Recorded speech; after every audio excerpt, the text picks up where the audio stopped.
I'll call the meeting to order at 7 o'clock. Do we have any late items to present? No, Your Worship. Thank you. I'll start with the adoption of the agenda.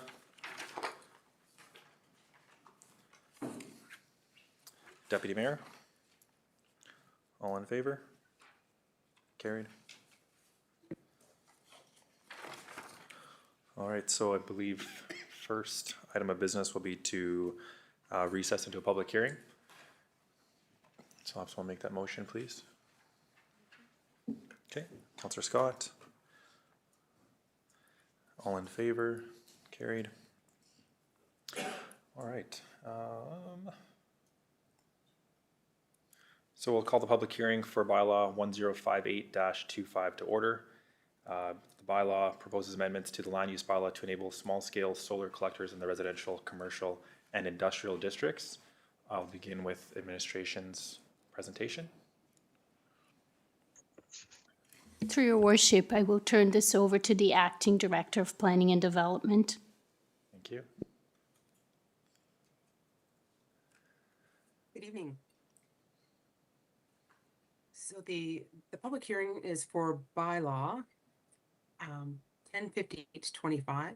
The purpose of the bylaw is to amend the Town of High Levels land use bylaw to enable solar collectors to be established, roof-mounted solar collectors in the residential, commercial, and industrial districts. So you remember a few months ago, we noticed that there had been an amendment to the land use bylaw to start enabling alternate energy installations. However, there was a disconnect in the bylaw between what was allowed and where it was allowed. So the proposed amendment is in front of council in order to enable the installation of these solar collectors in the places that we believed council had intended to enable them originally. So just fixing an error in the bylaw. The bylaw was, or notification for the bylaw was provided to the public as in accordance with the requirements in the legislation in the Municipal Government Act. We didn't receive any written or verbal feedback from the notification, either in support or against the proposed amendment. Additionally, we notified agencies in accordance with Section 636 of the Act. The referrals were sent out on the 17th of October, and we didn't receive any responses which indicated any concerns or objections from the agencies that were notified. For the public hearing this evening, the notice of the public hearing was posted in the town's website and Facebook page on October 17th. The public notification for this proposed bylaw was consistent with the policies in the town's public notification bylaw and the public hearing notification and advertising requirements for an amendment to the land use bylaw identified in the Municipal Government Act. So in your package, you have information about the strategic plan alignment and financial alignment. And you also have a copy of the proposed amendment. If council has any questions about the process or about the amendment that is in front of you, I'm available to answer any of those questions. Thank you. The only question I had myself was, is this going to, so I guess necessarily, like, do they have to, or do people not have to apply for a development permit in order to put solar panels on their houses? Is that from what I understand? They are still required to apply for a permit to install roof-mounted solar panels. The problem was that they were required to apply for one and we couldn't approve them because they weren't identified as a permitted or discretionary use in the districts. So the amendment inserts the use into the districts to enable us to approve a development permit for them. Because as council is aware, we received a number of development permits for roof-mounted solar panels in the weeks in October. So we've got those development permits ready to go pending approval of this bylaw. They should go out the door tomorrow. Okay, thank you. Council have any other questions? No? Okay. Oh, sorry, go ahead, Councillor Zacco. In the amendment there, sorry, I'm struggling to speak. I had a dentist appointment this morning, but in the amendment there is about 1,700 square footage of surface area. Where has that number coming from?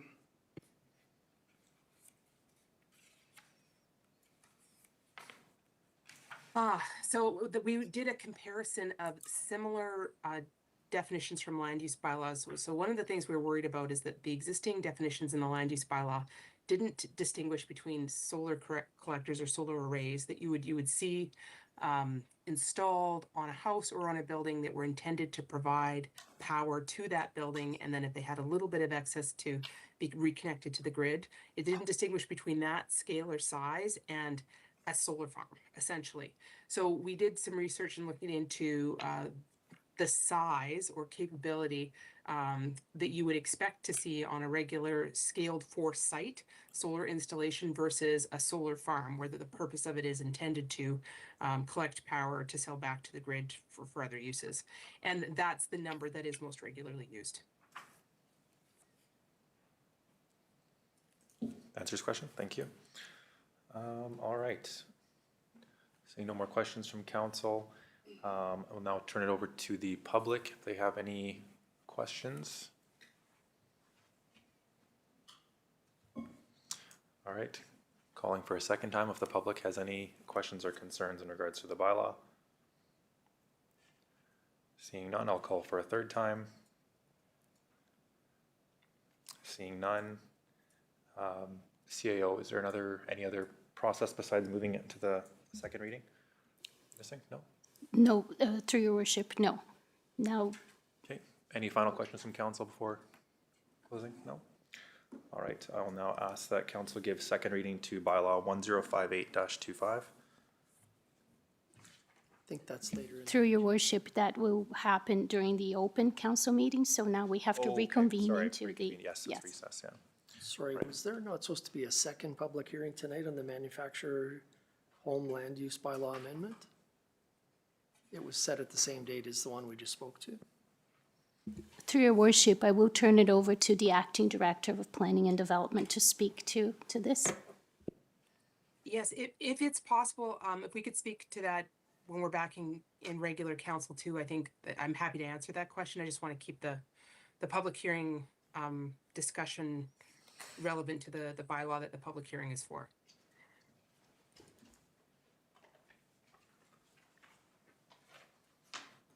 All right, hearing no further questions, I will declare the public hearing for bylaw closed and reconvene back into the regular council meeting. Do we need a motion for that? Yeah, can I have a motion, please? Councillor Zatko, all in favor? Carried.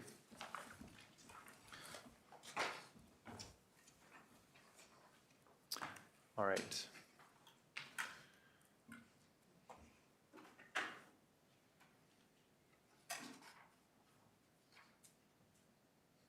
Through your worship, now we continue, we follow the regular open agenda. Okay, so we're not giving second reading right now? Further down on the agenda, your worship. Okay. All right, moving on to no delegations. We'll get the minutes of the November 10th meeting. Is there any errors?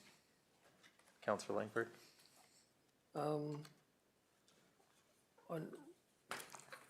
There's numbering that's off. We've got resolution, sorry, I guess we start with resolution 344-25. But then down in the mayor's report, we go to resolution 247, we jump back 100. Then in resolution 348, it's out of order in that I think 348 comes after what should be 349, but it's labeled as 249. So I think the resolution was first to direct administration to inform council about the AI. And then after that, we got into the approval of the committee minutes.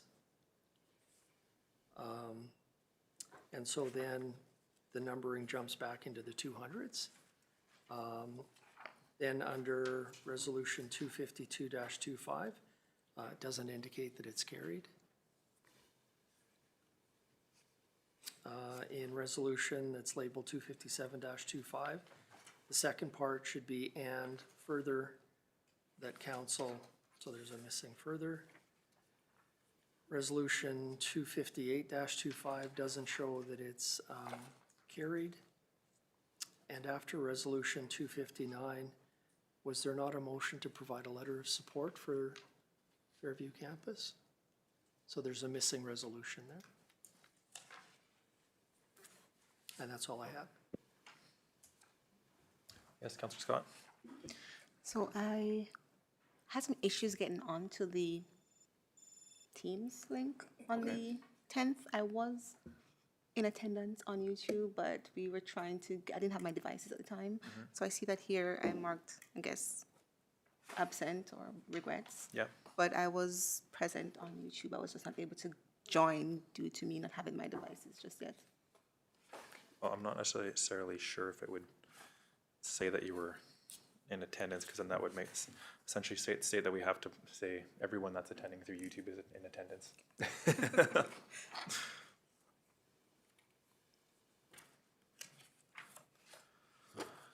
All right, any other errors?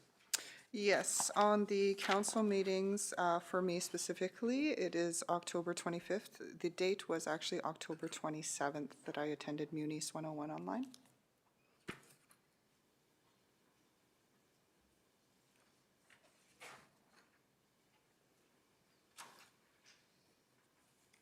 All right, any other errors, council? No, okay. Seeing none, I'll have someone move that with amendments. Councillor Langford, all in favor? Carried.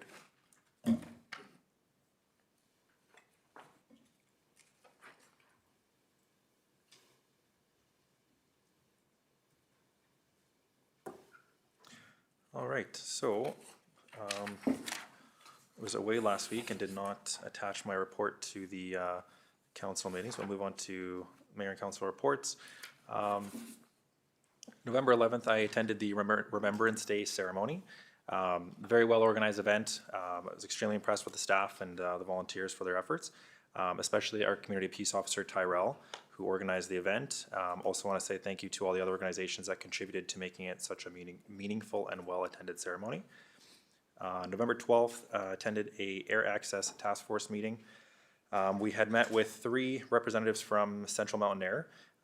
They provided an in-depth overview of their current flight schedules and operational challenges. We reviewed High Level's annual load factor, which is currently at 58%. CMA did clarify that in order to update any changes to their ticket pricing, they would require at least an 80% load factor. Discussion also highlighted how flight reliability directly affects our medical services. Angie Mann from AHS emphasized that if a specialist misses a flight and cannot make their scheduled visit, it can result in up to 200 patients missing the opportunity to be seen. This reinforces how critical dependable air service is for healthcare in our region. CMA did express interest in exploring potential partnerships to help promote their flights. I did clarify the town cannot advertise for individual businesses, but we would discuss other partnership avenues through MFTA, the Chamber, Ready, and other local industries. Overall, it was a very productive meeting, underscored both the opportunities and the challenges in strengthening air service in the Northwest. November 14th, attended a Chamber of Commerce meeting. We finalized all the logistics with this year's Midnight Madness event happening this Friday. Vendor packages were distributed to participating businesses. This year marks a record level of participation with over 28 businesses registered, plus the 8 individual vendors at the mini market happening at the museum. We also achieved a record number of total prize draws, totaling over $8,000 throughout the community. Definitely one of the most exciting ones we've had thus far. And then from November 17th to 19th, I attended the RMA conference, which is the Rural Municipalities of Alberta. I attended that along with Councillor Mercredi and Councillor Langford. Day 1, I did the EOEP Budget and Finance course, and during the conference, presentations were given by our local MLA and Minister of Municipal Affairs, Dan Williams, as well as Premier Danielle Smith. The Premier spoke about major infrastructure and trade opportunities on the horizon and emphasized the province's optimism in strengthening its working relationship with the federal government. She also highlighted Alberta's new international office in Abu Dhabi, which is aimed at increasing trade and investment in areas such as energy, technology, agriculture, and logistics. Another key point she raised was the importance of diversifying Alberta's export infrastructure. This included discussion about exploring new pipeline access to West Coast ports like the Prince Rupert, to support future export capacity. There was also mention of emerging work toward strengthening trade ties with the United Arab Emirates, including the potential of a free trade agreement. And then finally, on November 21st, I attended the Métis Nation flag raising ceremony. Definitely a significant and meaningful moment for our community, recognizing and strengthening our relationship with the Métis people in our region. I want to acknowledge and thank our local Métis representative, Bobby Paul Aluk, for her leadership in helping organize the ceremony. I also want to thank Director Clark and the town staff that were involved in coordinating the event and ensuring everything ran smoothly. It was a proud moment for the community and a strong step forward in continuing to build this partnership. Any questions? All right, seeing none, move on to council committee reports. Deputy Mayor? Okay, I'll try not to be too long-winded here. Sorry if I was too long. Oh, no, this is a little bit. So from November 11th to 15th, I attended AB Munis. It was an amazing gathering this year with over 1,200 attendees. The highlights for myself was that spoke with a representative regarding rural development in regards to social services and shortcomings for newcomers. It was a great conversation, and actually they've already reached out to us, so I'm hoping that we can do some work with them. They want to do a study on our community to see where we fall short for newcomer services, so that will be exciting to find out. Had a great conversation with the mayor of the village of Dutchess, where they're undertaking some pretty exciting recycling opportunities, something that I think would be very beneficial to our local waste commission and our local area as well. So that will be a continued conversation. Met with a representative from Alberta Association of Police Governance, discussed some of the common policing issues for communities of our size. And then she explained to me that the community of Lethbridge, which is arguably quite a bit bigger than ourselves, but they face a lot of the same sort of policing issues that we do. Their local police chief, in collaboration with some of their local bands, have actually come up with a really good program from what I've learned about it to this point. I haven't had an opportunity to speak with the chief himself, so I don't have any more information to bring forward at this time, but I'm hoping it's something that will grow. We had a quick meet and greet with Minister Dan Williams, and we, as council knows, extended him an invitation to come speak with us, so he's hoping in early December. Also had an opportunity to speak with the Deputy Minister of Municipal Affairs, Jonah, I'm going to wreck his last name, Mosen? I think that's how you say it. At some length, and actually received some very glowing reviews on the capabilities of our CAO. This wasn't the only person that I heard these reviews from, so I just want to say thank you very much for your hard work, Viv. It's noticed around the table. Also, the resolutions that we all spoke about prior to us heading to convention, some of note that were passed that will be good for our community would be Resolution B1, the removal of the property tax, removal of provincial property tax from the municipal tax bill. So like last year when our municipality, we all saw that very large increase, 14% increase from the provincial government.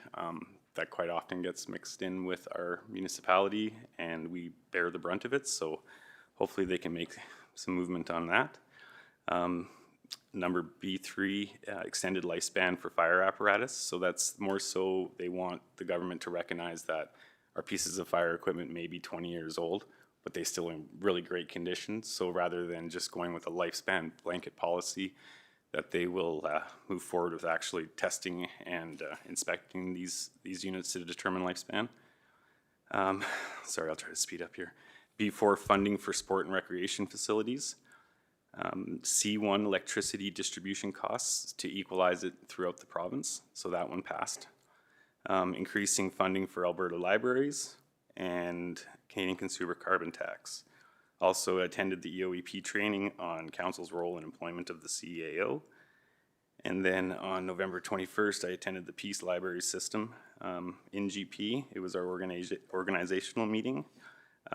Big congratulations to our newly nominated chair, Amber Bean from the Clear Hills County, and the vice chair, Tom Burton from the MD of Greenville. And that's all I have to report. Thank you. Any questions for the Deputy Mayor? All right, seeing none. Councillor Forrest? On November 12th to 14th, I attended the Alberta Munis in Calgary with Councillor Scott, Councillor Zatko, Councillor Lebron, and Ms. Thoss, the CEO.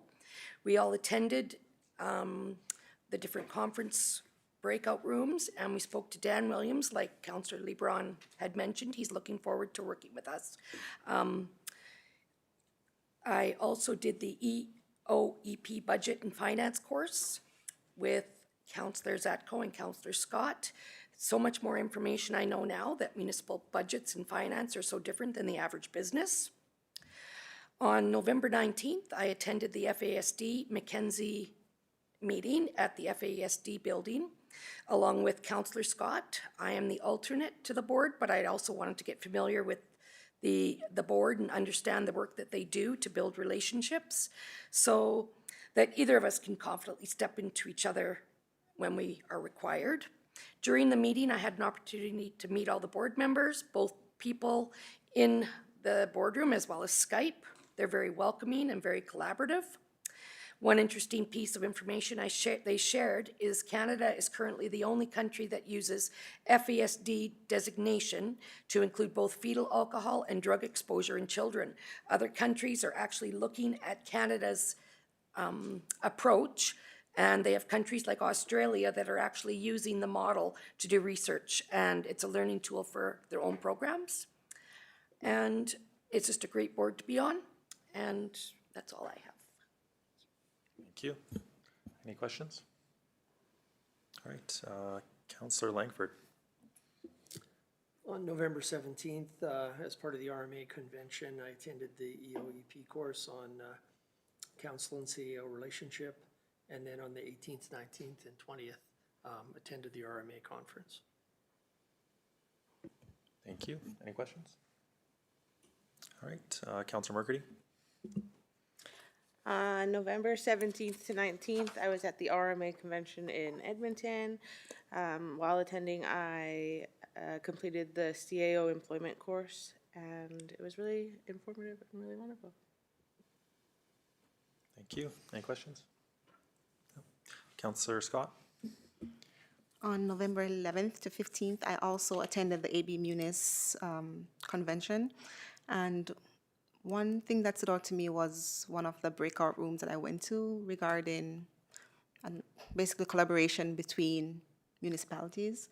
And I was able to listen to someone talk about how they had 3 different municipalities within a certain radius or distance and how they worked together. For example, one municipality may need a backhoe or some tool. They may call the neighbor and say, hey, do you have this? And they all go to help them, vice versa, which I thought was pretty cool. Of course, that model cannot be implemented everywhere, but just knowing that these 3 places all want the best for their own municipality, that was very interesting to me. And then on the 14th and 15th, I also did the EOEP budget and finance course. And on November 19th, I also attended the FASD meeting with Councillor Forrest. Thank you. Any questions? Something to discuss at our tri-council meeting on December 2nd. Councillor Zatko. From November 12th to 14th, I attended the AV Munis Convention in Calgary with Councillor Scott, Councillor Forrest, Deputy Mayor Lebron, and CAO Thoss. Throughout the convention, I attended a few breakout sessions. One of them was on the power grid, so understanding affordability, growth, and resilience. The other was regarding a very unique and effective collaboration, as Councillor Scott has just mentioned. So between 3 small villages in Alberta, they refer to themselves as ICE villages, which is Irma, Chauvin, and Edgerton. It's very inspiring to see such an in-depth, deep collaboration within the 3 communities. They share information, they even share capital assets and ice time for their local hockey teams, so it shows the potential of true community partnerships.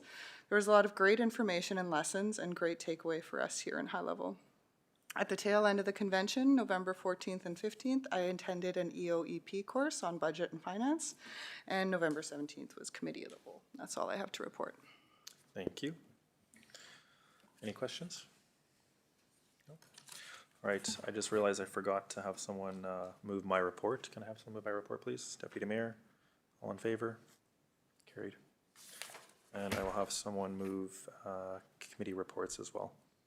Councillor Zacco, all in favor? Carried. All right, moving on to administration report. Through your worship, I will turn the floor over to the interim deputy CAO and the director of operations. Thank you. Sorry, can I just ask if anybody's speaking on the screen, can we turn up that volume a little bit? I'm having a hard time hearing.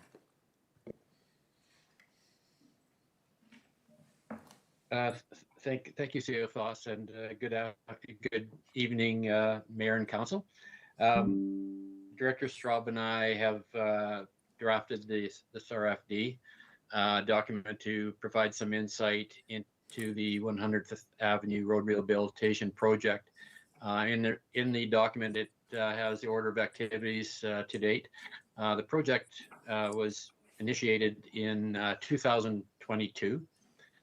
So it's been almost a 3-year process. Both Director Straub and I understand the importance of this project to council and to the community as a whole. The 100th Avenue roadway improvements was confirmed through a multi-year road rehabilitation schedule that was provided to council back in 2022, and that time the 100th Street or 100th Avenue road rehabilitation was determined to be the top priority, and so that priorities continued to advance. As you can see in the document, there's been a number of processes that have taken place from the design of the work, making step applications, the funding results, and that hasn't been too successful. This spring, we learned that the application wasn't accepted, similar to the previous year. The difference in this year, there was communication with Alberta Transportation, and it was determined that one of the issues may have been that we added the sanitary sewer replacement that's needed in underground in that same area in the project. And it was quite likely determined as additional incidental work, and quite likely held up the opportunity to be awarded the funding for the project. It should be noted that there was only 5 applications that were successful this year, so the STIP funding is very much oversubscribed. So what's happened? Tetra Tech, they're participating in the meeting tonight. They're going to provide a PowerPoint presentation in a few minutes. Glenn Newman, Elise Harlick, and Gary Kerr. And so they'll outline how the sanitary sewer portion was removed from the project, and if funding is received for the 100th Avenue surface works, it'll proceed in concert with the surface works, but be a standalone project and funded separately. I'd like to ask Glenn, Elise, and Gary, and Keith if he's got any more to add to provide the PowerPoint presentation. We'll provide some additional information for council prior to the recommendation being considered. Thank you. Thanks, Myron. Thanks, Myron. Thanks for the opportunity, Mayor and Council, to present to you tonight. As Myron said, we've been involved in the design and the funding applications for the 100th Avenue improvements for some time now. I will add that we have met extensively with Alberta Transportation and Economic Corridors to discuss the project. In fact, we met with them to talk to them about adding the sanitary work to that program, and they felt as long as it wasn't a significant part of it, that it should be fine. But I'm going to turn it over to my colleagues, and I will do a few introductions. As Myron said, my name is Glenn Newman. I'm a principal consultant with Tetra Tech, And with me is Elise Harlick. Elise, I'll get you to introduce yourself. Hi there. It's really nice to meet everyone, Mayor and Council. I'm Elise Harlick. As Glenn said, I'm a senior municipal engineer with Tetra Tech. I have been working with municipalities throughout Alberta for about the last 30 years. So I'm very happy to meet everyone. Thanks, Elise. And Gary, I'll turn it over to you to introduce yourself. Hi, I'm Gary Kerr. I'm also senior infrastructure engineer with Tetra Tech. I did the design up to date on this project, waiting for the STIP funding to kind of finish it off and get it built for everybody. So I have a good understanding. I walked the streets with Glenn there back in 2022, then again 2023, just kind of kind of get used to the project. Welcome. Thank you all for spending your evening with us. Thank you. So I'm going to start off with the presentation. Elise is going to start with a few of the slides, and I would invite council to interrupt us at any time. If we're going too fast or if you have any questions, please just interrupt us and we'll answer them. We will stop partway through the presentation and open it up for questions. So I'll turn it over to Elise to begin our presentation. I'll just ask, do you want me to use slides or will you be putting the slides up? I can share on my screen or we can share on administrations. If you can share your screen, please, that'd be great. Okay.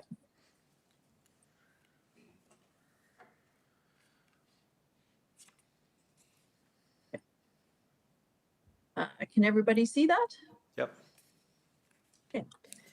I'll just,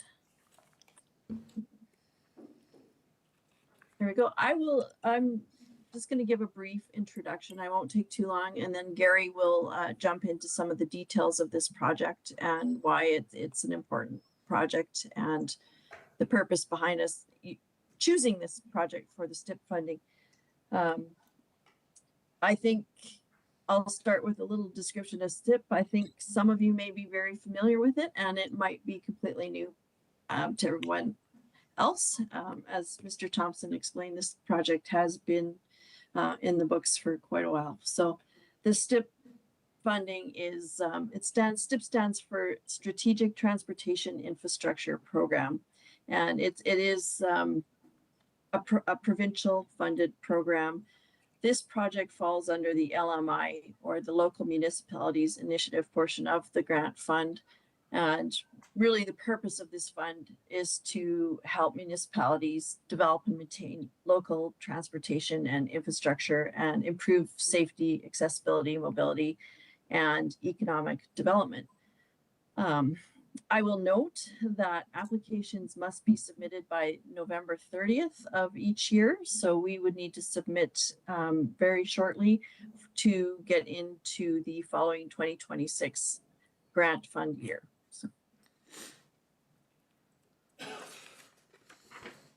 So this project was chosen for a few reasons. It's the staff and public input have identified this as a project that has some operational and maintenance issues. It's been brought forward, some of the drainage issues and the condition of the road. It also is a project that falls very well within the guidelines for the STIP funding itself that Alberta Transportation outlines. Enhances safety. We are attempting to resolve some operational and maintenance issues. And it takes into consideration a lot of the other and meets the needs of some of the other town policies and plans, such as the municipal development plan and the asset management systems. There was also work done in the field to confirm the condition ratings and look at the life cycle view. So, as a little history, Mr. Thompson's already provided some. The town has invested a significant amount of funding and resources into this project over the last 3 years. And as mentioned, we recently met with Alberta Transportation to work with them to basically get the grant funders to tell us how to raise this project up on the ranking in the approval ratings. So what they came back with was to focus on the safety issues and also remove the sanitary portion of the project. So as a result of that, we have made these changes. Gary will talk a little bit more about what those are. So if anybody has any questions about the STIP funding or the project, feel free to ask, and otherwise we'll just jump into the details. Any questions, Council? No, you can continue. Okay. So as Elise alluded to, I've got a good understanding since I've done the design up to date. So the project was originally on overlay from 100th Street to 103rd Street, which included new medians and new concrete sidewalks along that length. The only area that we weren't looking at doing new sidewalks was in front of the RCMP building. That sidewalk was already recently done, so it's in good condition. In looking at the street lighting, because with the new sidewalks, street lighting would have to be relocated and moved. We started looking at some street light options and some new street lighting. When we started looking at that, we saw that there was a gap in the street lighting between 98th Street and 99th Street. And so we added the scope of the street lighting to include 98th Street to 103rd Street as part of the overall project. And then looking further into it, we realized that due to the width of the road, it'd be a good idea to have access signals, especially around the fire hall, and emergency signals to show traffic that there's a fire truck coming out. And we were looking at also pedestrian crossing between the TGP and the RCMP at 103rd Street. So the new medians, 98th and 99th Street, was also going to be installed to help with the channelization of traffic. But with that, and so with the new concrete, we also were looking at bump outs to allow for better pedestrian crossing across the street, which then would also help delineate angled parking along the between 100th and 103rd Street, which would then require some catch basins to be installed to deal with some water that would end up being ponded in that new construction. So that would bring in some new catch basins and new storm lines along the area, which would improve drainage. And then because we already started, since we started looking at the storm line and digging in the ground anyhow, we started doing a review of the sanitary sewer, and a review of that sanitary sewer indicated that it is not at capacity, or sorry, it's under capacity for the current conditions that it's facing, and it potentially, as high level grows, it'll have even further capacity issues going forward. So it makes sense to upgrade the sanitary sewer at this time, because you're going to have a brand new road there, and you don't want to be digging up a new road in a couple of years. That's a big overview of the job. Is there any questions at this point? Nope, you can continue. Okay, so at least you're doing it. So that kind of gives an idea of what we're looking at for the details. So you'd have the pedestrian crosswalk at 102nd Street, new fire hall signals, again, indicating when a fire truck's coming out of the area. Again, improves the safety and accessibility, and improved access, especially to the malls and the IDA and the TGP in that area. Please. We'll go through these. Then again, that's the other one would be the pedestrian signals there at 103rd Street. Also, you notice that there'd be a new median there in front of the RCMP building to help channel the traffic into 103rd Street better. And also allowing for that pedestrian signals to work efficiently. And as I kind of alluded to, because of how the new curb is coming out from the existing curb line, that would require an addition of some catch basins along the street to improve the drainage. Also, in doing the new drainage, we would also fix currently between there's a catch basin right at the access to the fire hall, and it connects to an existing storm system across the street at 102nd Street. That line, there's a separation in the pipe, so it's leaking into the subgrade. And then there's some issues with some of the catch basins at the corner of 102nd Street. That would all be fixed with this improvement.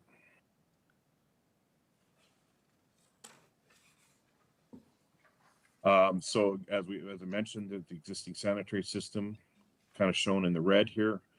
So we would be looking at improving the sanitary system just in the project area between 100 and 103rd Street.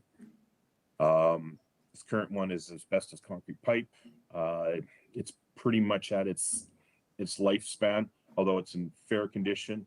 There is some signs of some sagging in areas, and it's full of water or sewage, sorry, in areas which will cause some flow restrictions for future operation. And we reviewed the CTT camera information as part of the review of that. The project, that sanitary project is about 400 meters long, includes 7 manholes. To facilitate the construction, we'd probably be looking at an alignment. So utilizing the existing line while a new line is installed to limit the restriction of or disturbance to the construction to everybody during construction. Sorry, just a question. So this is the new, was this in our last presentation we had last year before we applied? We had the sanitary as part of the last year's application. Okay, I don't remember the conversation around the asbestos, because I'm assuming that's obviously adding to the cost of removing it and disposing of it. It will be an additional cost. It has to be treated as a hazardous material as part of the removals. There's no option to just put a new line and then leave it there? That is something to discuss as part of as one of the options, particularly the fact that we are going to be looking at doing the line, a new line kind of beside it. So that there is an option of just leaving it in place. The problem with that is then it's something that future constructions or future, you might have some problems with it in the future, having to deal with it. Okay, thank you.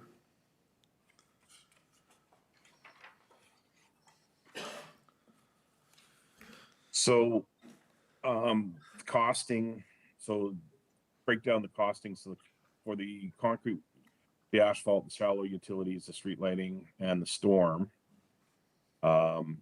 including the sanitary manholes only. The revised STIP for this application is 3.557 million. There's a 20% contingency which we're carrying, and the 15% for engineering. So the total of the STIP project cost would be about 4.8 million, of which it's 50-50 would be the share. The sanitary sewer minus the manholes, so the remainder of the sanitary lines and the connections to the existing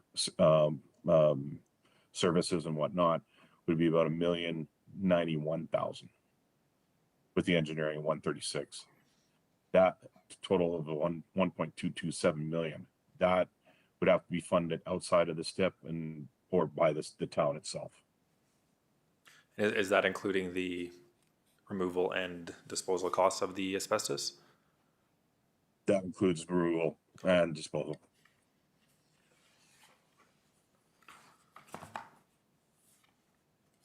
Yeah, I'll just jump in to say, so you can see the town's portion of the combined costs. The STIP and the sanitary sewer would be 3.627. And the grant funded portion would be the 2.4 million.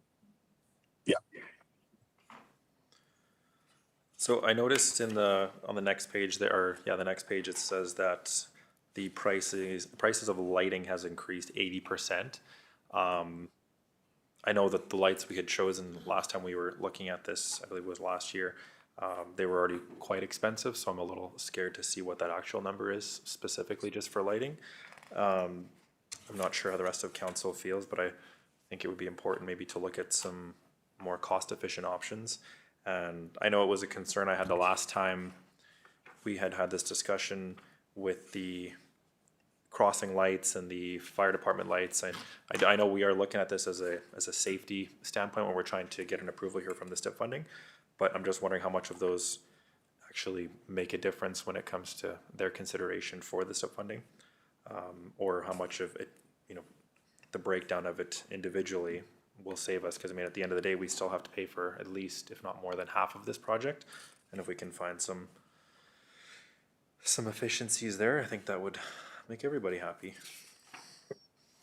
Maybe Yeah, I'll it was just definitely, sorry. jump in and answer that, Gary. What we're seeing in the supply chain issues and contractor availability is a lot of pressure on the supply chain for electrical work. Along with the increases that we've seen on everything else that goes into the project. So I guess to answer your question, yes, we had the lights at the beginning spec'd the same lighting that we have at that Alberta Transportation put in when they did the Highway 35 improvements. We then changed from those lights because they were a special aluminum light that were standard that was quite expensive. We went to a normal steel pole, but still decorative, and that reduced the cost quite a bit. And that was last year. This year, we're seeing an increase in any kind of electrical work that's going on. So, and we will have a look at what can be spec'd as far as decorative lights versus just regular davit poles.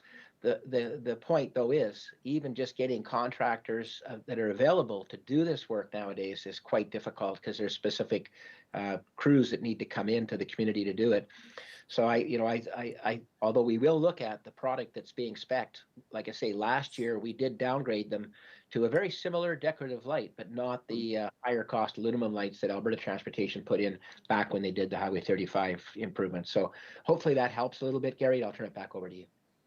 Yeah, and again, but also you look at the spike in copper costs and whatnot. So a lot of the power lines, it's going to be retrospective of any above ground infrastructure. Those costs have really gone up. So it was a surprise to us as well when we saw the numbers that came from our electrical sub. But again, we're just presenting the information as they're coming in.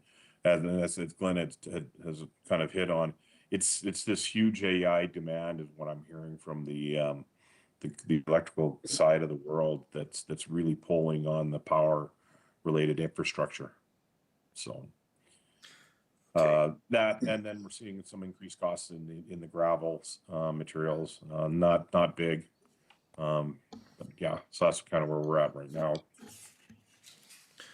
So I guess like what I had mentioned, that if we look at some, like when they're considering this, the grant itself, when the government's looking at this to try and decide on who gets approved and whatnot, is that not something that they take into consideration when they look at the pricing of what we're trying to include in here?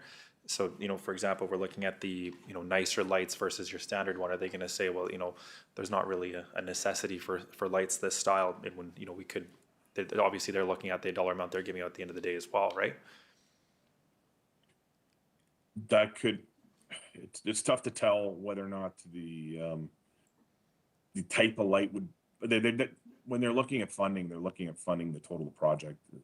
What you end up going with is kind of, well, Glenn, you could talk to it more on from here. It meets the criteria. It's a safety related improvement that's needed.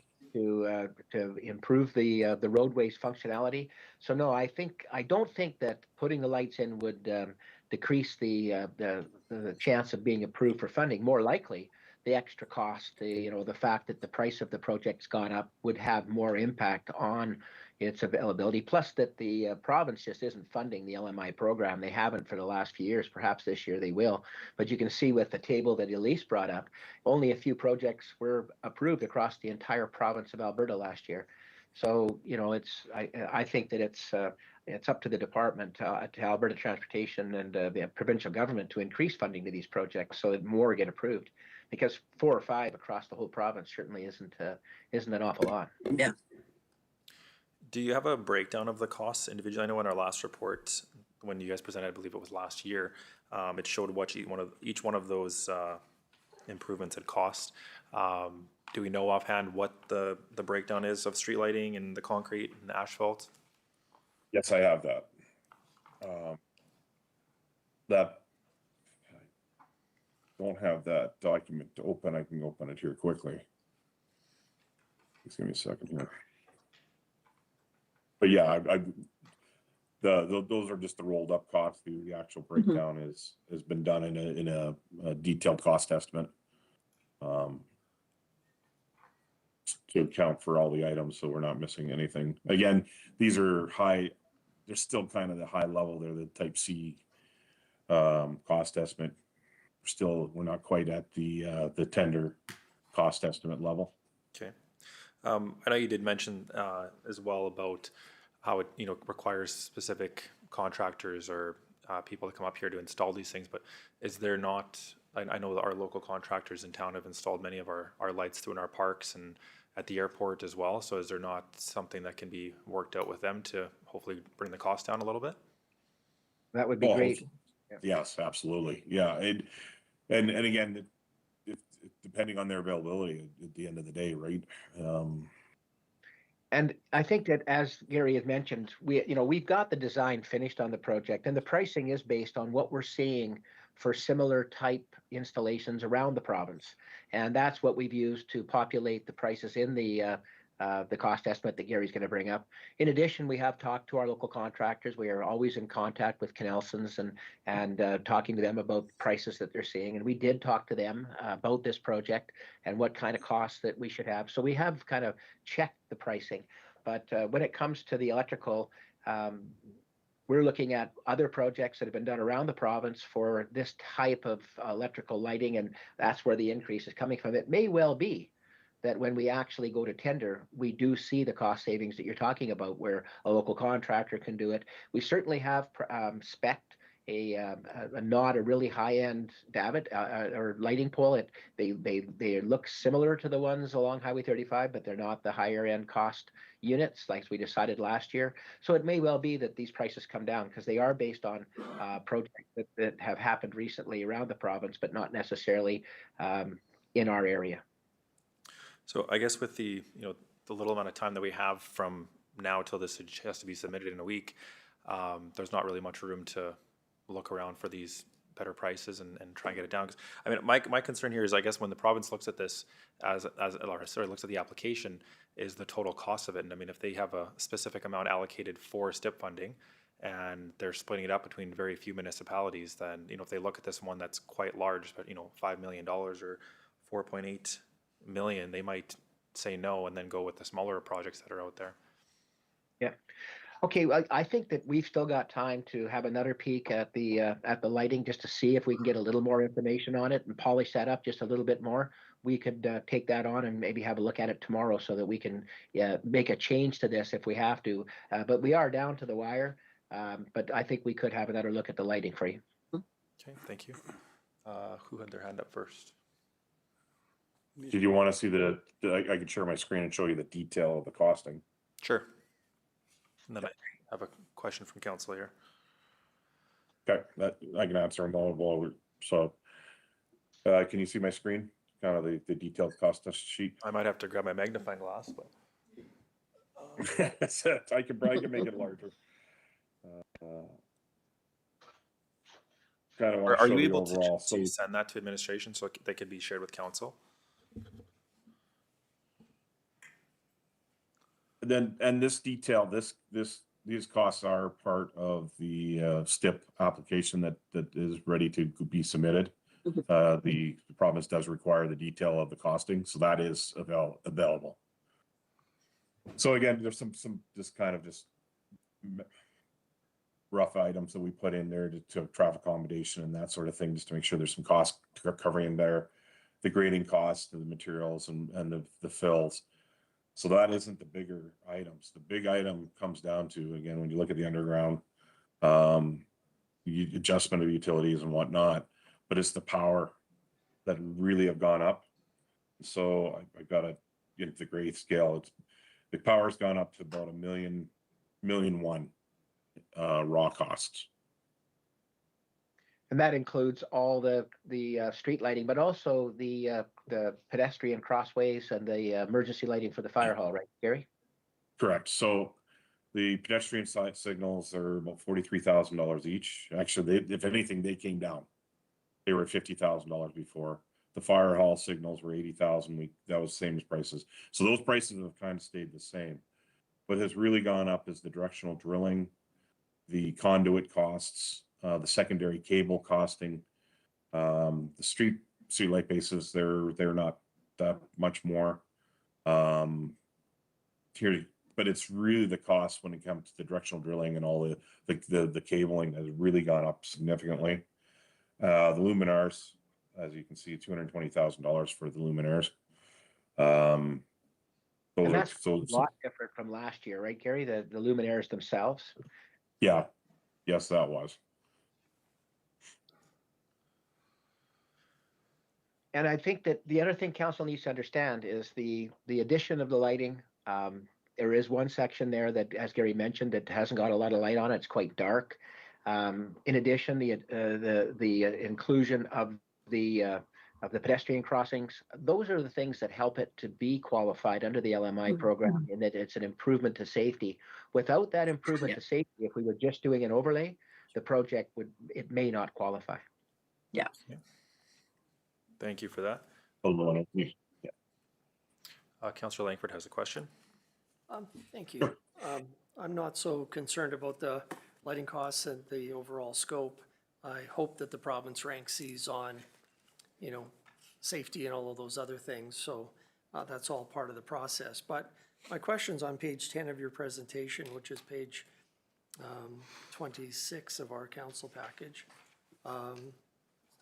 Sorry, page 28 of our council package. At the bottom, it's got cost base on 2026 construction, adding 3 to 5% to account for 2027 escalation. So the STIP funding announcements are usually out at the end of March. This is tender ready, is it not? If we were to be successful and be advised in March, we could potentially build this next year, right? Yeah, it's very close to tender ready, and It's very close.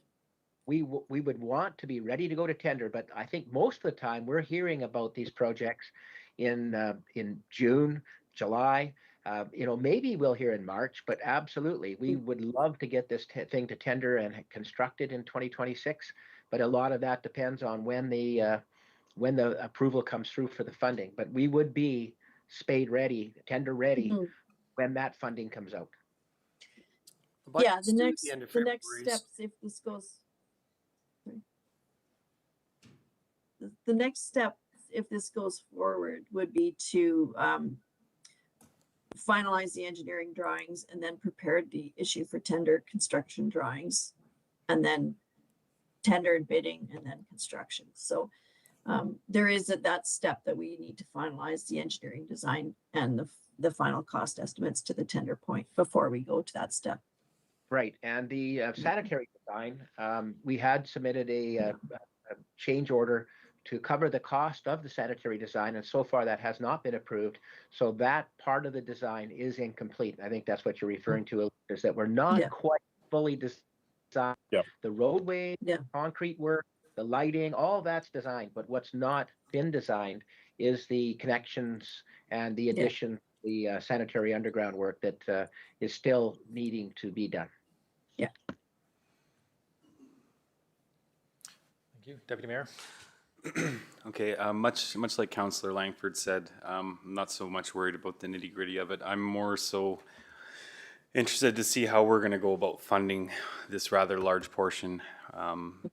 That's where my concern kind of lies. I'm in favor of us splitting the project and submitting it the way that you guys have planned here. Yeah, and as for the power goes, I believe that in municipalities under a certain size, ATCO Electric actually provides the street light work. I'm not sure if that applies to us, so maybe that's a partnership that we could explore to help save costs, because I'm sure they have some vested interest in this as well. But other than that, I have no problems with this, as this is, in my opinion, a much needed project to undertake in our community. Any other questions from council? Seeing none. I'm prepared to move that council direct administration to submit the STIP funding as presented. Sorry, the STIP funding application as presented.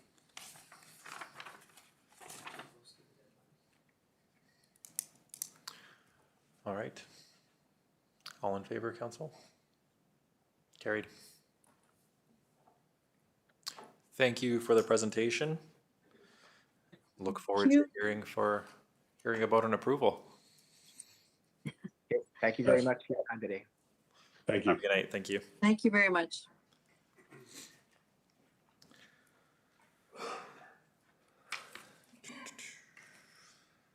All right.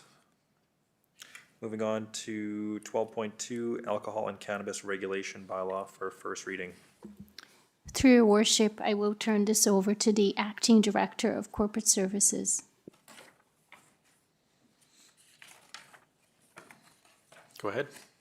Good evening, Mayor and Council. I have received some feedback on the alcohol and cannabis today through public viewing. The one is to increase the definition of what alcohol means to include various substances that does include alcohol, like Lysol and those type of things, as well as under the enforcement to add a little bit more depth into how our bylaw can be enforced. And lastly, to also have a little bit more of more severe fines to it. So those are the three aspects that we have received feedback on thus far. All right. Council, do you have any questions? Oh, sorry. Are you looking to table this for the review? With those amendments, if council is still moving ahead, we could give the first reading as it, because the first reading means that there's still amendments can be done. Okay. Deputy Mayor? Good evening. I just have a question in regards to what you have here listed under the policy. I had a concern brought to me, and I see the validity of the concern.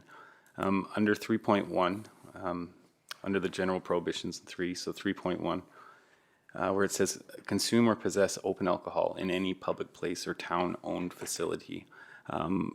Currently, we have, like as many of us are aware, we have our curling club, which is operated out of a town-owned facility. They have an AGLC-approved bar, and they are in very good standing with AGLC. So I was just hoping that maybe we could expand that definition to say something along the lines of town-owned and operated facility. Whereas, so because they're operating under their own separate MOU within the town facility. So I just think a little clearer language so that there's no, fear of that being closed down on them, as that's one of their major funding sources. Definitely. All right, Councillor Langford. The Provincial Gaming, Liquor and Cannabis Control Act would cover any public place. We don't have the ability to govern in that area. It would just, as the Deputy Mayor said, be town-owned facilities. The question I had was, earlier this year, we made an exemption for the library, whether that was a special event exemption or whether that was something that was done on a go go-forward basis, I just can't recall whether it was an amendment to the bylaw or how we had dealt with that.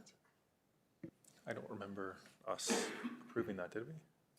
Yeah, we did. Okay. Just to further point of what Councillor Langford said, that's my understanding as well, was that we were going to make some changes to accommodate that. But I think that from what I see within this, with the special event exemptions, that should cover that, because they're planning their events much in advance. So I feel that at least having that avenue to submit an application to the town would be good enough for that purpose.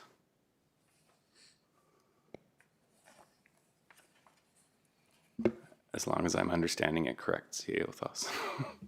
Through your worship, yes, that's correct. And if council wishes, we can bring those applications for council consideration, the same as we did for the library. Okay. Any other discussion, council? All right, can I have someone move first reading? Councillor Forrest? All in favor? Carried. All right. Through your worship, I will turn this over to strategic initiatives.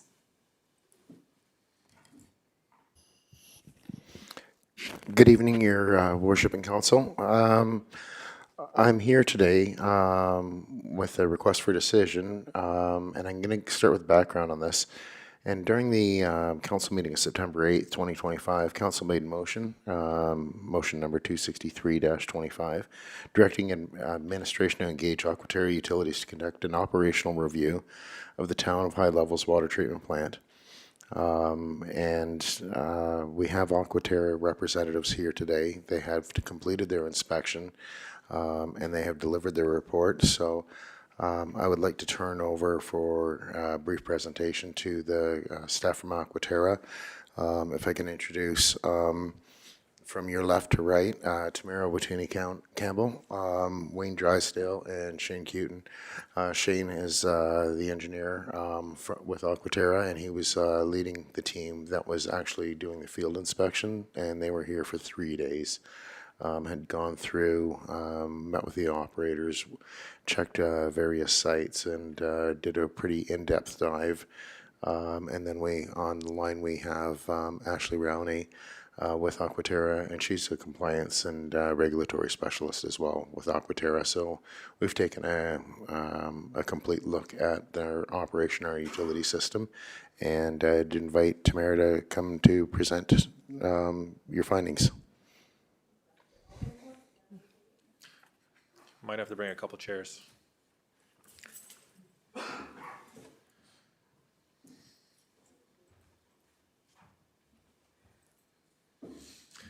Good evening.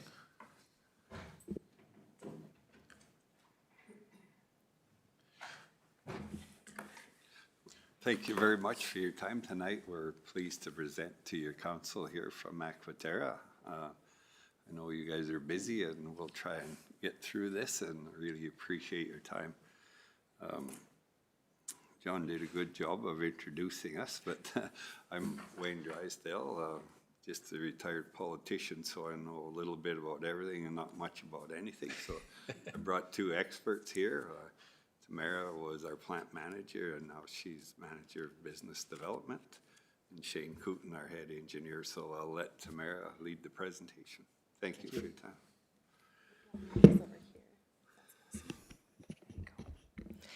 All right, so a bit of an agenda, if I can get this.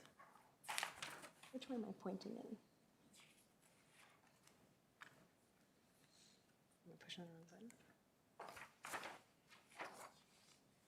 There we go.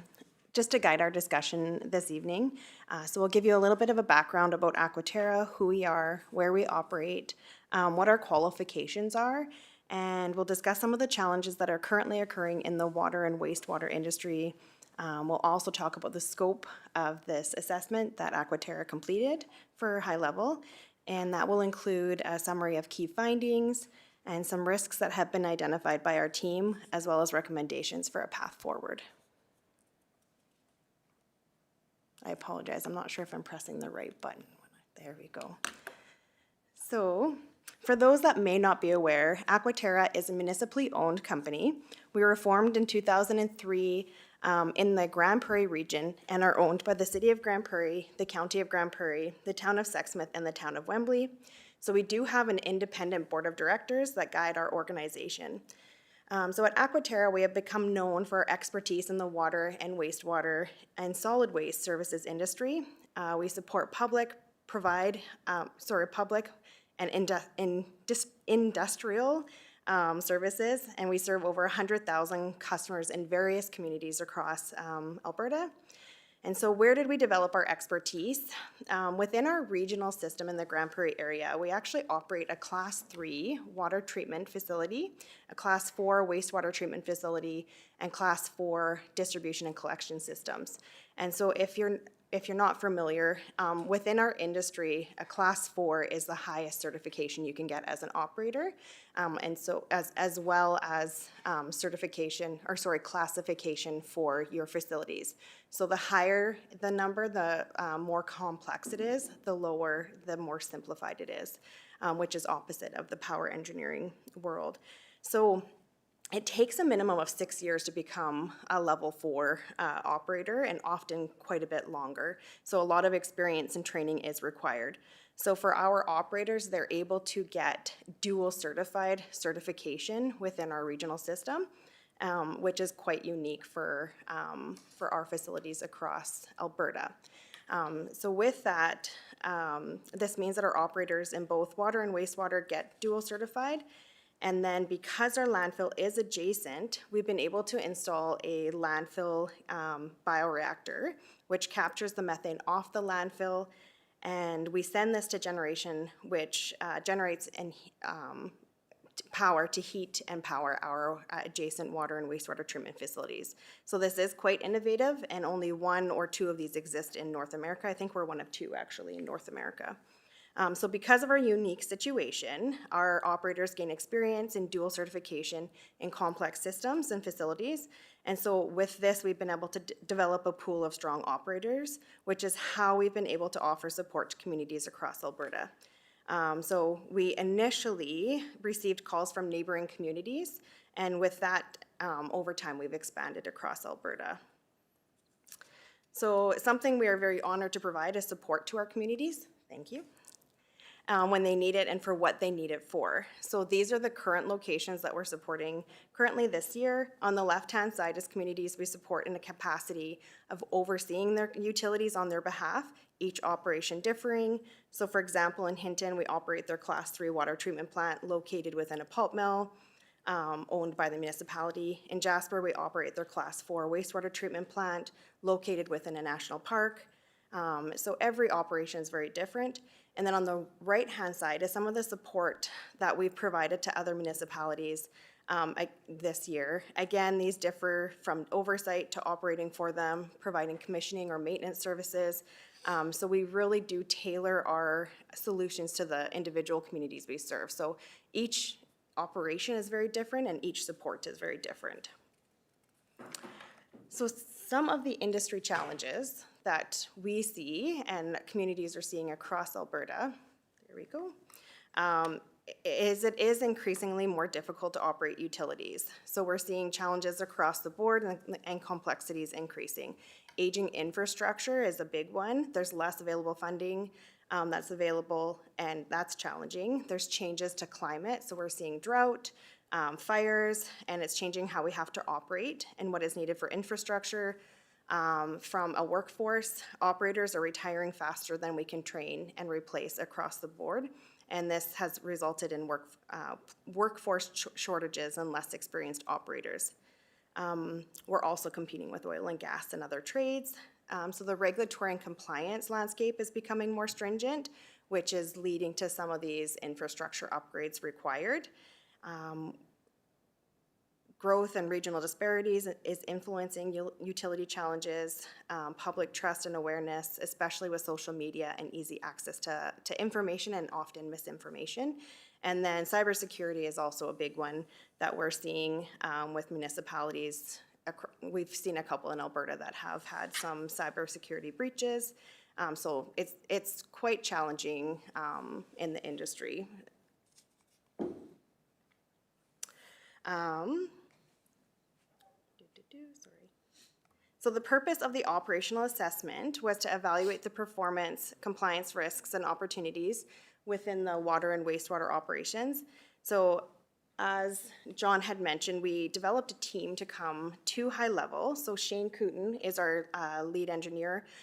With him, he brought Dave Sprague, who is a level 4 for distribution and collection operator. He also has 30 years experience. He managed our regional distribution collection system.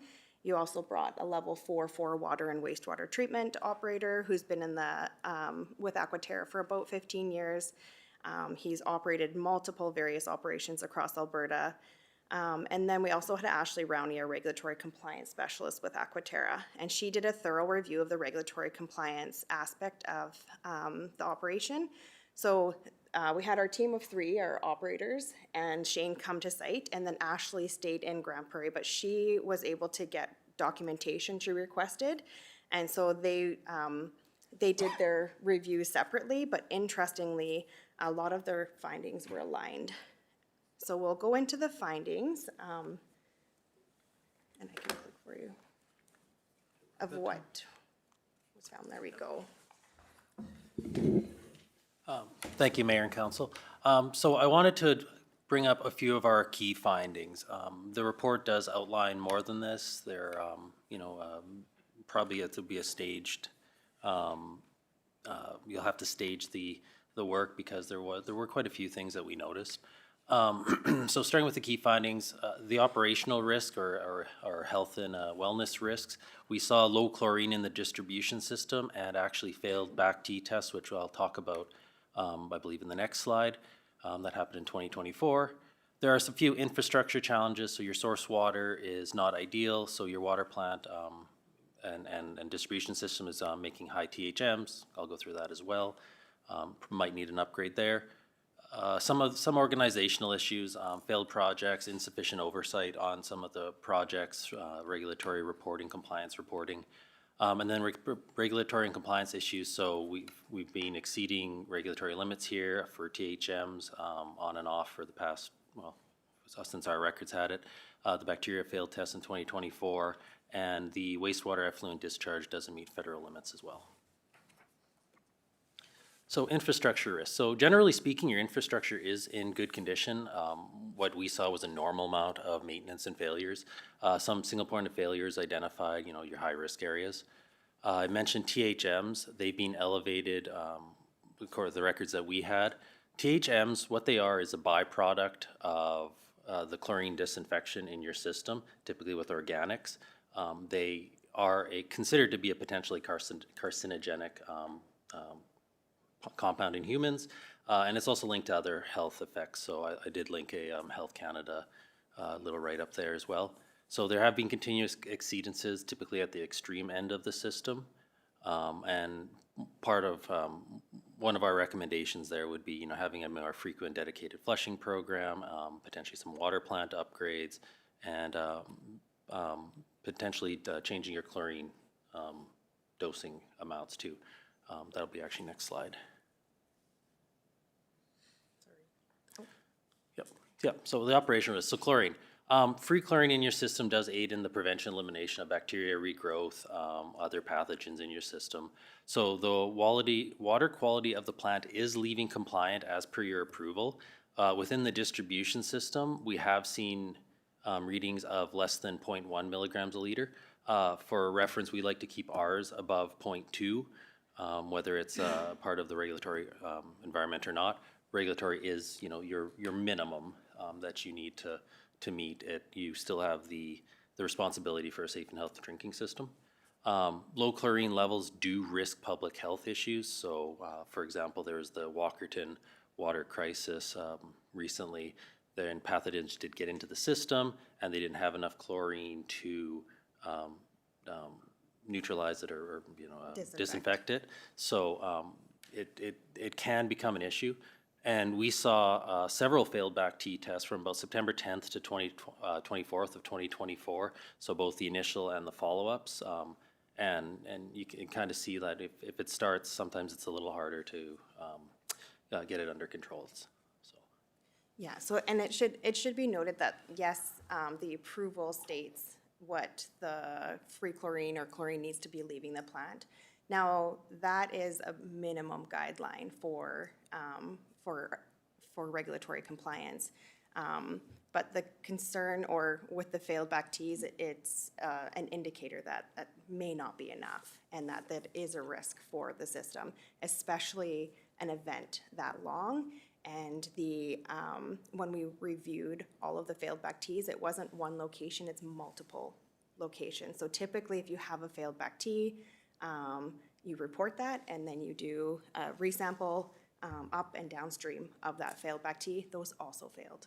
And so there's multiple locations that failed. So that's quite concerning, and there was a lack of documentation that we saw for proper non-compliance reporting of that event. And you do struggle with the water source quality for what we were told. So, you know, September, maybe it's a tougher time of the year too. So when you get those, when you get any changes in that, if your system's not, you know, properly chlorinated, things like this, events like this could happen. And I think through this discussion with operators is they do try to keep it lower leaving to mitigate the THM issues. But first and foremost, disinfection is the primary focus. THM is a secondary. It's still important, but having proper disinfection is you know, public health. So, sorry, just to, I guess to rephrase, so if you're adding too much chlorine, potentially could cause more THMs. Increase your THMs. But in order to get rid of that, we can continue or more flushing throughout the system, essentially to get rid of Flushing will those. help keep your system fresher, less time to react. The chlorine won't degrade or be used up as much too, so that is one way to. And potential to get rid of your organics because it's reacting with dissolved organics. Yep, it also keeps your just your system in healthy shape. You know, reduce buildup, things like that. So. Yep. Thank you. Okay, organizationally, you have qualified operators and they seem eager to learn. Mentorship and exposure to other plants is always a benefit. So seeing how other municipalities, you know, like ours, we operate with a higher chlorine level. There were 2 capital improvements at the plant that are sitting idle. And there was kind of lack of real documentation around that, so that we could find why they're idle. So it seemed we didn't see any formal or gated process for projects and then project development and the oversight of the project.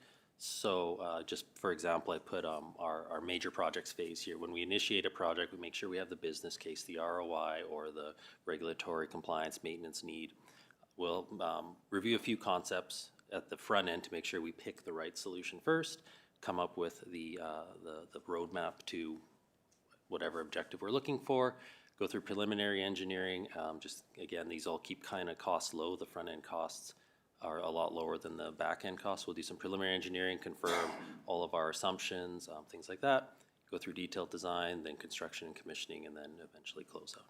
So the current MIAX project's conclusions from what we read and the consultant's report indicate it will not fully address the THM issues. So it could be phase 1 of it or maybe multiple, I don't know. We should probably dig into that more. And we also didn't see a business case for some of the financials there as well.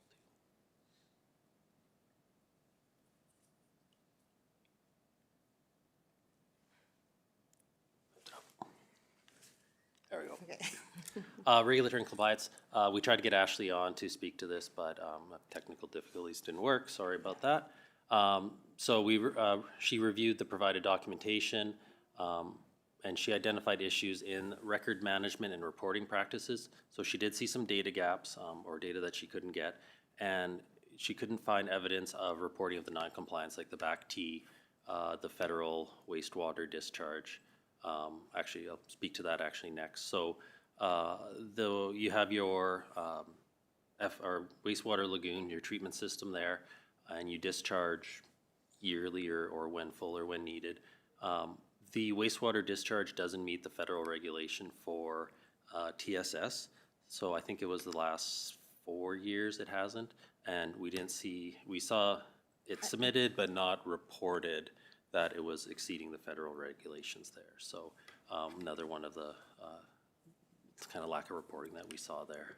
And then I think there was also a lack of reporting on the non-compliances for the back T. So the first initial one was, but the rest were not, and they should have, which, I mean, we may be missing documentation. We requested everything, so if it's not there, we can only make assumptions, but it potentially could have been a boil water advisory that just did not occur.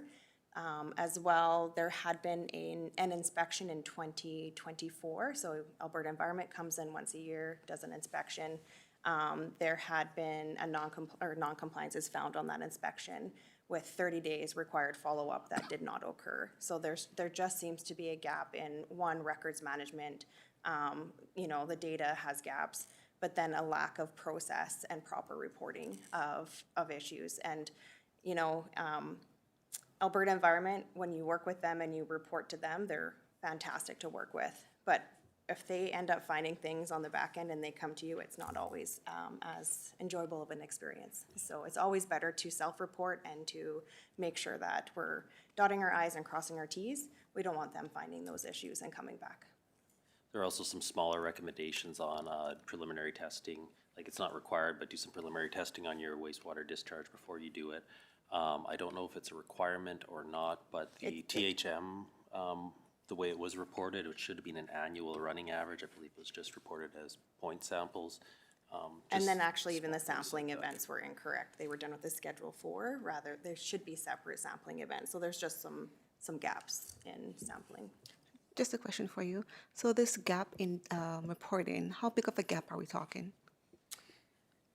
Without talking to Alberta Environment, we don't know, and we didn't want, I mean, if we call Alberta Environment, it will trigger something right away. So I would recommend that you guys consider self-reporting, because we did not report anything, or else it will trigger something, but self-reporting is always the best. So until you reach out to them, you won't know. Sorry, I wish I had an answer. Oh, a little too far. There we go. So recommendations, for the low distribution system chlorine, look at increasing the levels coming from the water plant. If you do, you will have to monitor for the effects on THMs. But as Tamara mentioned earlier, THMs are less of a risk than pathogens, bacteria in the system. That's an acute, immediate health concern. So definitely need to keep chlorine high and avoid that. Also develop and implement a standardized unidirectional flushing program.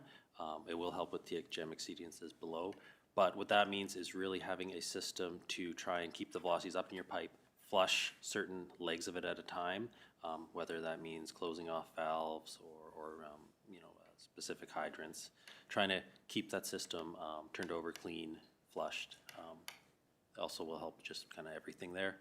And I do recall Ashley mentioning that she noted that the THMs were increased in the further out in the distribution, right? So that can be mitigated with some flushing, a proper flushing program, which we did not see evidence of. I know operators were saying it's done, but there's no documentation of it. Yeah, unidirectional flushing, typically we want, it requires some thought process around how you do it.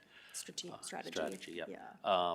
And I believe you actually have a user north here that's quite a ways away, so their retention time and their water is even longer than potentially some of the city. THM exceedances, so increase the one portion of your water plant is a granular activated carbon system, so it's really just a carbon filter that, honestly, I think activated carbon filters out quite a bit. It's used in many industries. I've used it in coffee decaffeination before. So activated carbon will filter out a lot of those, a lot of particles. Anecdotally, the operators have seen indicators that THMs, the organics, drop quite significantly right after a change out of the media. So we like to look at how long that media actually lasts, whether that has to be THM tests or looking at something like a UVT that is an indicator of organics, and using this as a stopgap until further upgrades are completed. It's, I think a whole system changeover is 100, 200,000, so it's not the cheapest way to do it, but it might be a way to keep in compliance for the next little bit. And then prior to implementing the MIAX upgrades, review and evaluate alternative options, and really just make sure you have an upgrade path to THM compliance there. So I think those are our main ones for THMs. So the operators did note that when the carbon was switched out, that they saw an improvement. But as it's being maxed out, I guess, or, you know, it's becoming less and less effective.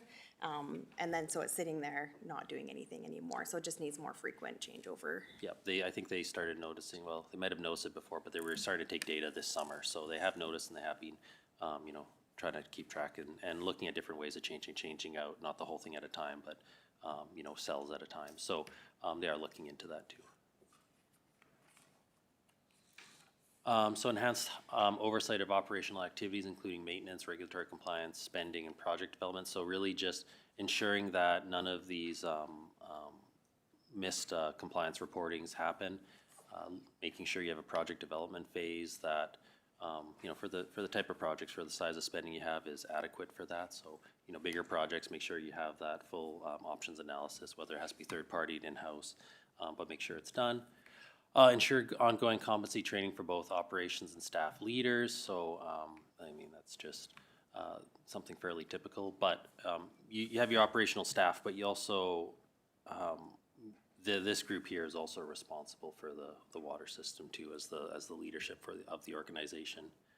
And then clearly define roles and responsibilities. So you might be able to find some either efficiencies or moving maybe some lower value tasks on the operators to so they can focus on more critical work like the THMs, the bacteria testing, and things like that. So.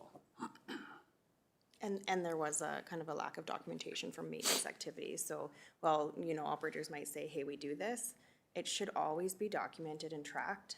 It's part of your operations program. It's part of your drinking water safety program. Like, but there was just a lack of any evidence of that. So, not saying it's not done. It's just not properly documented if it is.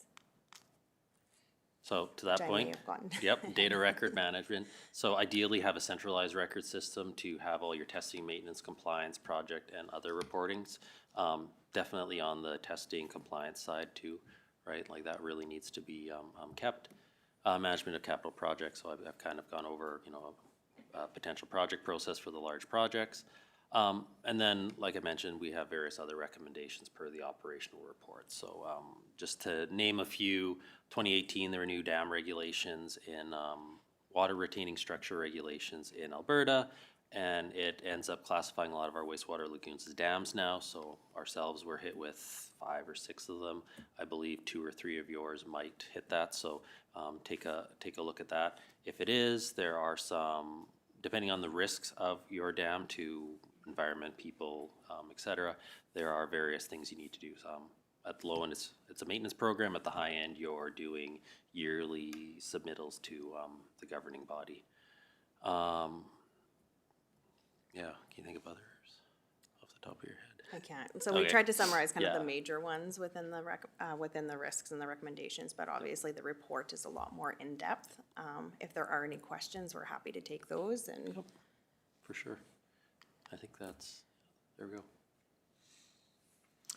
Thank you. That's a lot. Sorry, you know, it can be a lot. And like, you know, Shane was alluding or mentioning, but there is a responsibility from an operations perspective, but also administration and council. I don't know if you guys have taken any training or read anything, but there's the responsibilities of elected officials. So elected officials, municipalities can be also deemed to be liable, right? So there could be, you know, potentially, I'm not saying here in this case, but there's been municipalities that have been fined or others. So it's really important that people are aware of what their responsibilities are for water and wastewater. It's human health. Yep, so. absolutely.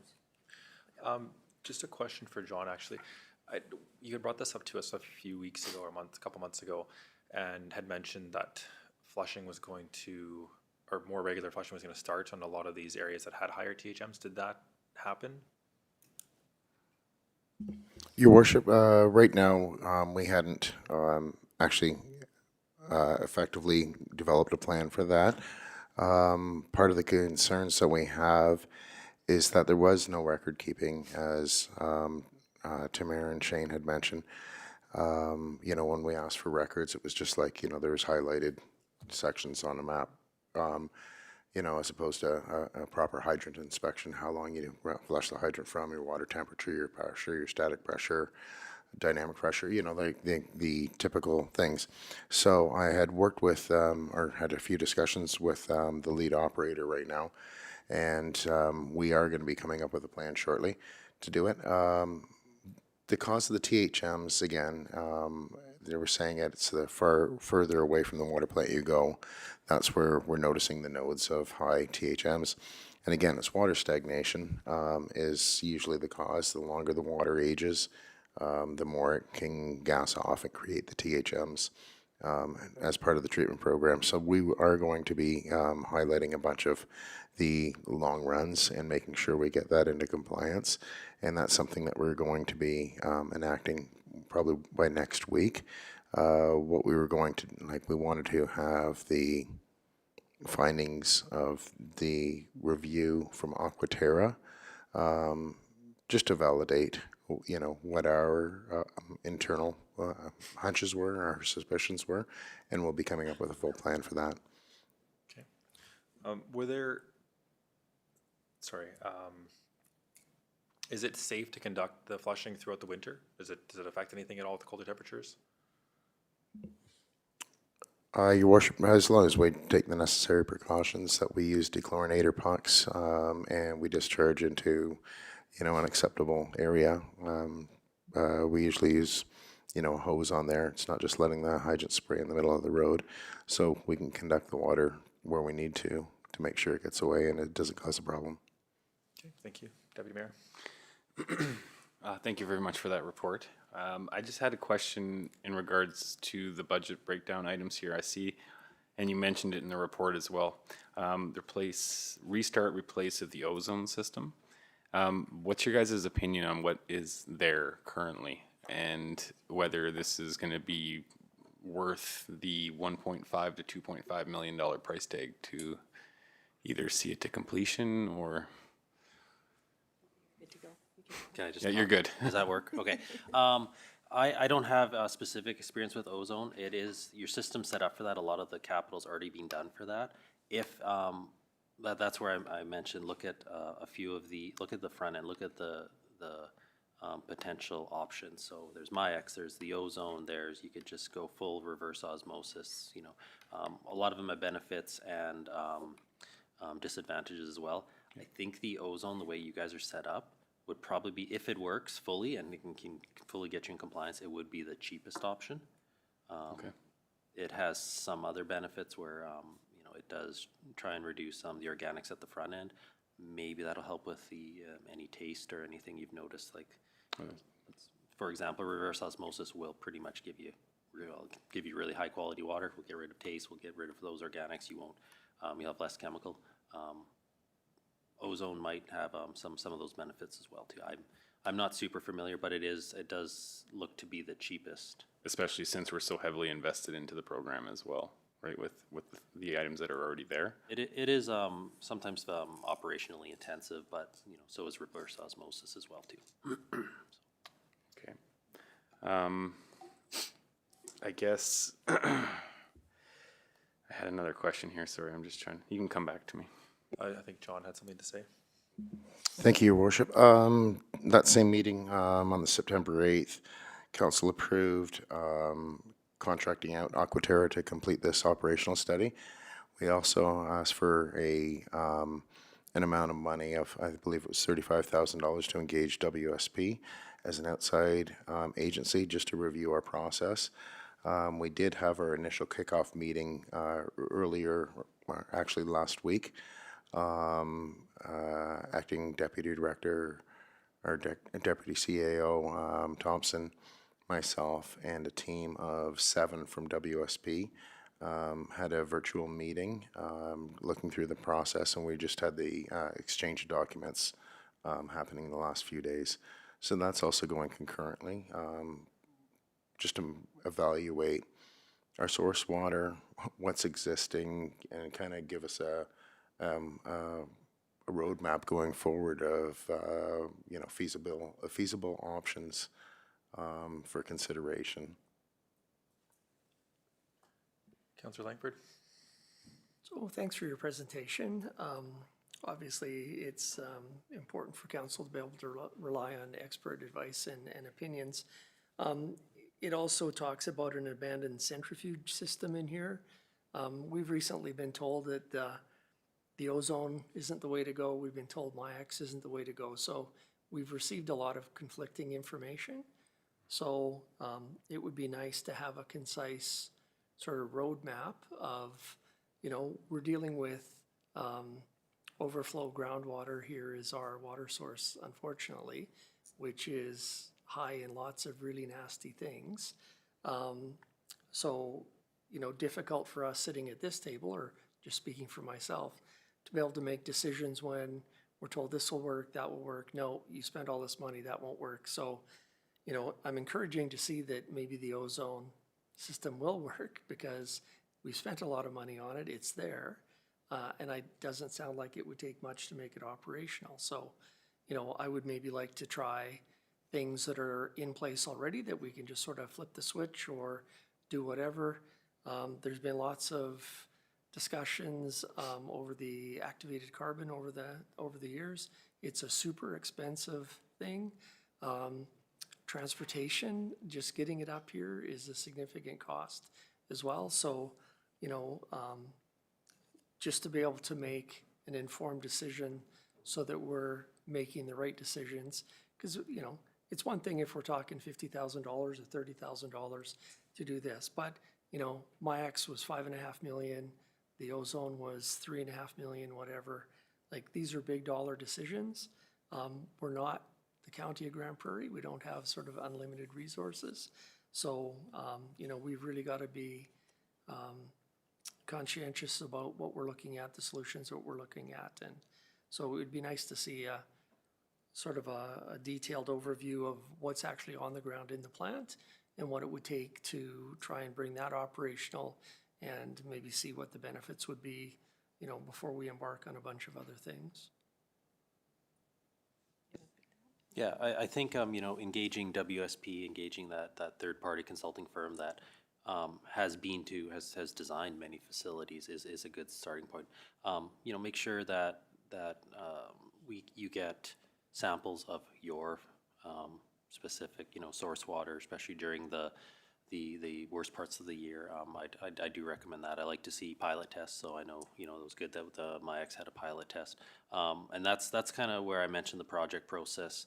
You start at lower spending, but making sure you make those stage decisions. So make sure you do look at, what is the full complete path? Okay, we think it's this, then do, initial front end preliminary engineering, confirm all those assumptions, and then you can keep going through. So we can't, I can't comment on which is the best. I think like you said, some money has been invested in the ozone. It is a good starting point. And there are disadvantages to everything, and I think, what people's maybe personal taste or flavors, or just, there are disadvantages. People think, yeah, this isn't the best. I'm not saying ozone is the best either. I mean, like I said, you do have some equipment there that can be higher maintenance and things like that. So, yeah, it's the whole life cycle effect. It's what your specific conditions at that site are. Your source water. It is quite a bit of work to get that done for sure. We've been told it's only $80 million to build a pipeline from the Peace River, so mind you, that was a few years ago. Hopefully it doesn't need lighting. Deputy Mayor? My question was kind of leading to that with the project that we're in cooperation with the county right now, looking at it, getting a new water source. So with these sort of changes that you guys are suggesting, if we are able to obtain that new source, any of these steps that we were to take here would not be upset later on by a different water source. So we're not gonna be spending needlessly for certain parts in here that once that gets switched on, then, you know, just worry about us, like that's a huge ask of money for us to be, like Boyd said, it's worrying. Yeah, I can't say for sure. With the organics, I know our facility doesn't have a GAC system, doesn't have ozone. We don't need it with our source water. We'll get high periods of TSS and spring runoff, but our plant is able to handle that without those extra systems. So we were using potassium permanganate like you guys were using, so we're using chemical additions. We've changed around to some different ones, but you know, so potentially if maybe you do one of these bigger upgrades, it might not be needed if the piece If your source water is better. I mean, we all know that's quite far away, like It- that's it gonna is, be yeah. many And years till that happens, but. maybe it's the stopgap of flushing and the granular activated carbon replacements, and maybe there's other opportunities there. And like Shane spoke to, is starting with like the cheapest often, like, you know, going out and having a proper flushing program and seeing how helpful that is and the improvements, and then building upon that if you need to kind of continue and do more. But you might see a difference with the source water. It sounds like the source water currently is really poor quality, so. Okay, thank you. Sorry, in our last presentation we had from John, we were talking about the ozone system, and I believe you had said that to start it up, or with the current system that's there, I don't know, I'm not sure if it was an age issue or what it was, but correct me if I'm wrong, but I thought you had said we couldn't use it. Your worship, talking with the engineers that were working on the project, they said they got that completed, but it would take about another $2 million to actually make it operational and effective. So that was kind of as far as it had gone with that one. So that's why that was a contemplation. We had the discussion when the Aquaterra team was up on site, you know, saying like, we need this as a consideration, but at $2 million more dollars, is it going to be effective? Is it going to be valuable? And I think that's why we need to go back to another outside party to really understand what our water chemistry is, what our treatment options are. Again, I'm a strong supporter in having a project charter where you have gated pathways and decision-making points to make sure that we're on the right track on some of these things, and making sure that we're following through. You know, just I kind of find it surprising to have a system like the ozone that we have, and it's still pretty much got packing tape on it, and not having gone that completion. You know, so I remember when I mentioned to council that it wasn't operational, I remember seeing the look of shock around the table. You know, that was pretty unanimous that this project had not, you know, been fully implemented and fully realized. So I do think that we almost need a kind of a step back away, you know, and a reevaluation of what we have and what we need to do to make sure that we have proper recommendations that are thoughtful, and that we're focusing on our goals, you know, making regulatory compliance and meeting that and meeting all the health objectives as a public water system, and you know, providing this not only for our own community, but you know, we are selling to outlying areas as well. So I believe that council has engaged us enough and giving us enough, or has shown enough understanding and give us enough latitude to keep moving this forward. And I think we're on the pathway to making the right decisions and you know, having a system that we can be, you know, quite proud of. So when it comes to the cost of, you know, $2 million to get this thing up and running versus us implementing the MIAC system, which was, I think, over $5 million, you know, we've come to the conclusion that the MIAC system wouldn't actually make a huge difference in order for cost savings when it comes down to it. Would the ozone system do better than the MIAC system would? Your worship, I'm going to say no. You know, ozone's kind of a nice add-on. It's I kind of would consider it a polishing step to the water, but not actually removing which our source problem is the high organic load. So like Footner Lake is like it's shallow, it's hypereutrophic. That's why we see the spikes in the seasonality. Once the weather gets dry, we're not getting the replenishment, the snow melt and all that other stuff, and we see our seasonal tendencies going up and down. I believe that there's a lot of opportunities to harmonize the treatment process. You know, maybe we enact our unidirectional flushing later in the summer. You know, let's not run out there in the spring. Let's do it in you know, once we're noticing that these compounds are building up and when we would expect them to be. So I think we have to be more adaptive as a department to be able to address the seasonal swings, because it is surface water, it does change. There are seasonal variations and fluctuations within it. So I think with the ozone system, with the MIAC system, I think that there was a lot of operational costs that weren't considered, you know, such as needing a ton of salt a day to feed the MIAC's beds, you know, the brine disposal and stuff like that. I don't think the true cost of ownership was accounted for, and that's why I recommended that we tap the brakes on the MIAC system. I don't know if we have all the answers. I know that the plant is in great shape. We've seen some minor improvements with the GAC filtration, just changing a third of the media over. I think that, you know, sometimes I canvassing the operators that the GAC was changed out like once every 5 years, and now it's up to every 2 years, so we're getting a little bit more. But again, it's an expensive finishing process again.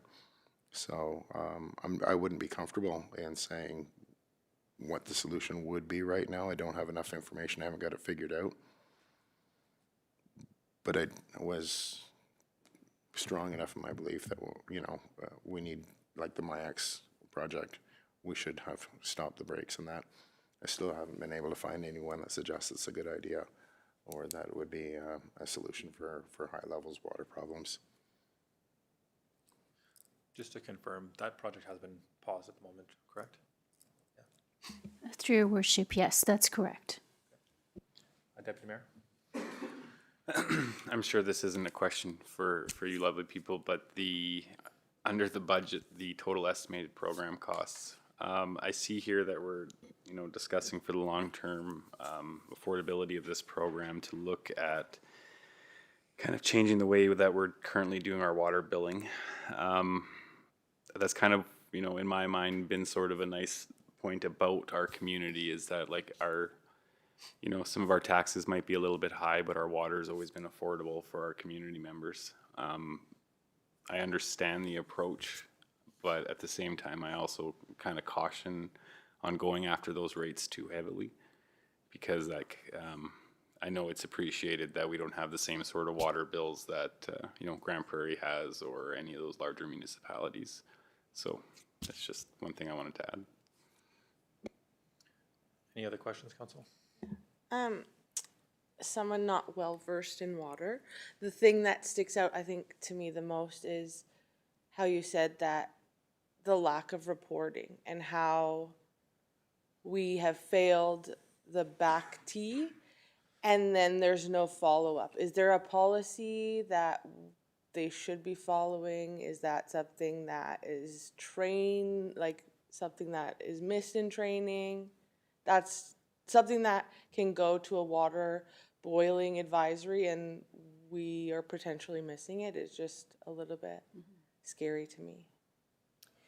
Yeah, it was actually quite concerning for us when we did see it, and we did question like the situation, but without having all the information and without being able to go talk to the regulators, it's hard for us to really get a full picture, because it's quite surprising that Alberta Health Services I don't know if there was letters from Alberta Health Services, because typically a failed back T would go to Alberta Health Services, which would trigger a boil water. So we didn't receive any documentation for that.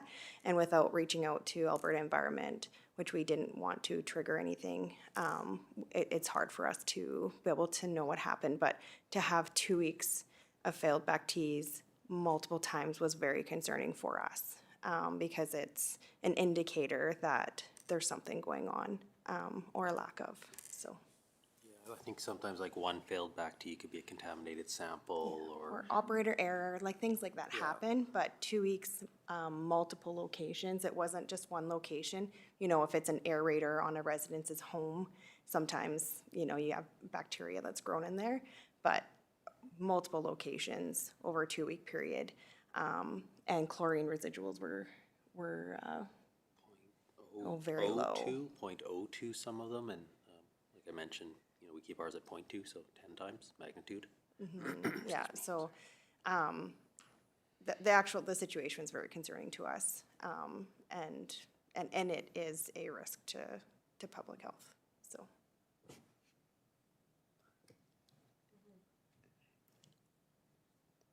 John, did you have something to add? Shane, if you correct me if I'm wrong, but I think too is our approvals is saying that we needed to maintain that residual, but that was a total chlorine residual as opposed to a free chlorine residual, right? So what shows that, you know, we'll get those seasonal swings when we're getting the, when there's a high organic demand on there, that it may be leaving at 2 parts per million of total chlorine. But the biological oxygen demand on that chlorine, it'll eat up all the disinfectant properties in there, and some is still transferring through. So that's why I think that there, you know, we can manage this by making seasonal adjustments, and again, that's based on water chemistry coming into the plant. I think that, you know, there's a lot of operational improvements that we can make. It's just going to take some time to get my head around this too as well. You know, it's not a simple problem to get through, and that's why I really wanted to reach out to, you know, the third parties like Aquaterra, like WSP, just to make sure that I'm able to report what I'm observing and what my concerns are, and then make sure that we get this fact checked and go through in a logical process. Yeah, and sorry, just to add on to that, coming, like we had previously mentioned, coming out of the treatment plant, according to the approval, it's compliant. But an approval is the minimum requirements, and that's usually in normal operating conditions. So if things are changing, if source water is not great, or if there's an issue with process, operators need to be continuously monitoring and making adjustments to those situations that can change frequently. And I mean, there's level 3 operators. They're at that level. It's a higher level. They should have the skill and the experience to be able to properly monitor, and to your point, even properly reporting. It's, you know, there's a process with Alberta Environment. The first back T was reported, but following that, no more were reported, and that's not that's a normal process that an operator would know. So is how to report to Alberta Environment. So, yeah. So I have a follow-up question regarding that. So you mentioned that there were roughly 2 weeks of failed back T testing. How was the testing done? Was it done through Alberta Health, or was it something done internally? Those are done through Alberta Health Services. So back T samples are taken, and they do have to be sent to ProvLab. Right, so if it is that they received a failed test, wouldn't that report go to Alberta Health? So they're It would go aware to of it? Alberta Health, who would reach out to the operation. So that's where we don't have, like, from there, we don't know what happened. But had it been properly reported to Alberta Environment, there would be documentation, like a trail of it, right? It would be on your monthly reporting, your annual reporting. It would be in your inspection annually. None of that shows. So we're very confused as to why it wasn't reported, or if it was reported. Okay. Yeah, if it was reported or if- not. It appears like it wasn't to us. We don't have any documentation to show otherwise, and we did request documentation. Okay, but based on my knowledge, once a test is failed, it does go to environmental health, and the operators are they're usually contacted. So if Alberta Health wasn't receiving these samples, then maybe there was something missing. Yeah, back teas aren't typically done in-house. They would be done at a problem. The lab, right. Now there is, what we see sometimes there's a gap between Alberta Health Services and Alberta Environment. And so potentially that information never made it to the regulator, but it would have made it back to whoever the oversight operator is. Like there's a process in place for them to contact the municipality. So. Okay. Deputy Mayor? I didn't have a further question. I was prepared to move. Oh, perfect. One of the options. I was going to propose to move option number 2, that council direct administration provide further information required by council to present at a future meeting.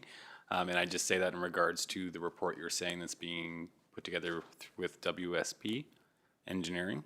I would like to see what they have to say in regards to the ozone system, the IMX system, and what other potential solutions may work in the future before we go ahead and approve a $5 to $7 million project. Don't know what the rest of council feels. All in favor? Carried. Thank you for your presentation. Thank you for the time. Enjoy your evening.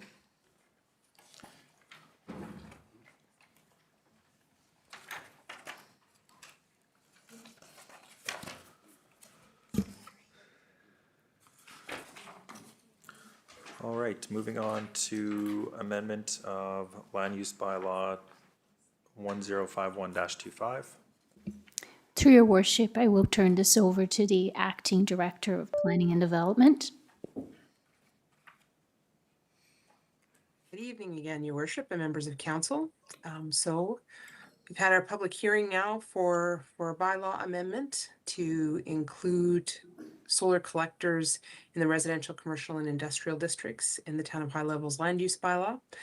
There were no presentations from members of the public, either verbal or written, presented at the public hearing, which would indicate there are any concerns from the public to the proposed bylaw. So the recommendation from Planning and Development is that council give consideration of second and third readings of the bylaw this evening. Are there any questions? Any questions, council? No? Okay. Someone want to move second reading? Deputy Mayor Lebron? All in favor? Carried. Go ahead. Through your worship, now would be the time to address the public hearing question, please. Jane? Oh, are you speaking about the other public hearing? Yes. Yes, okay. Yeah, so the last time I attended a council meeting, we were talking about another proposed amendment to the land use bylaw, which was to make some adjustments to the land use bylaw related to how the consideration of development permit applications for manufactured homes were being processed, and then also some amendments to the bylaw that would increase the notification requirements for development permits issued for discretionary uses or for development permits which would require a variance to the land use bylaw in any capacity to be approved. And council directed us at that meeting to proceed with scheduling of a public hearing for the bylaw that's in front of you this evening, and also the proposed land use bylaw amendment to address those other amendments to the land use bylaw. And the date that was provided for those public hearings was this evening. As we were preparing our report for the bylaws, we liaised with administration, and one of the things we always check is to make sure that the notification requirements identified in the Municipal Government Act for public hearing have been addressed appropriately. And it was noted that the public hearing notification for the second bylaw didn't occur. So we're not sure what happened. The advertisements were both provided, and it just looks like one of them did not go through the process that it was supposed to go through. So that's why the public hearing for the other bylaw wasn't on the agenda this evening, why we had to reschedule that, is that we can't have the public hearings unless the public notification requirements are satisfied, and only one of the bylaws was advertised. So we apologize. We're not sure how that happened, but it did happen. And so the public hearing has been moved to your next council meeting, and the notification has occurred for that. So we've made the notification requirements. And then through administration, we have internally had a conversation about what we need to do in-house to change our practices to make sure that we're catching these things right away, so that we won't put council in a position like this again, so that we have to delay a public hearing as a result of an error with advertising. So there was an error. We apologize. We think that we've made some adjustments in our communication with the different departments involved to ensure that it doesn't happen again. Thank you. That makes perfect sense. I'll move third reading of bylaw 1058-25. All in favor? Carried. Everyone will be very happy to receive their development permits tomorrow. Thank you very much, council. Thank you.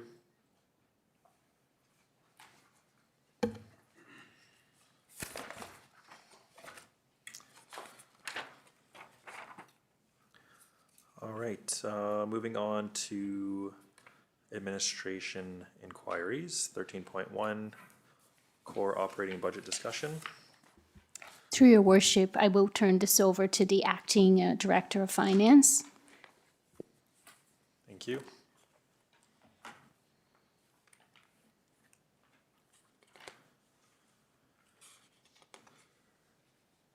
Hi, everyone.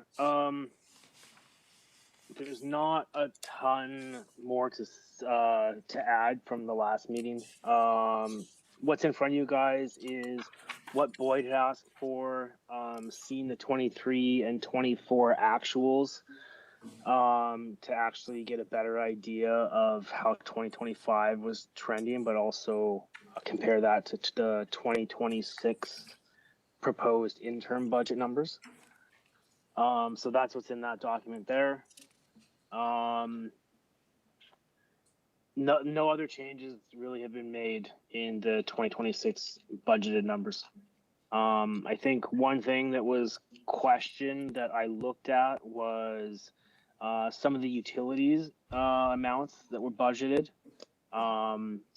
is questioned because those are set rates. The 2025 prorated numbers were well below what the 2025 budgeted numbers were. But when you look at the 2023 and 2024 numbers for utilities, gas and electrical, I'm not sure if that is a Q3, colder weather, those charges hit more later in the year end. But the actuals of 2023 and 2024 were reaching those 2025 budgeted numbers.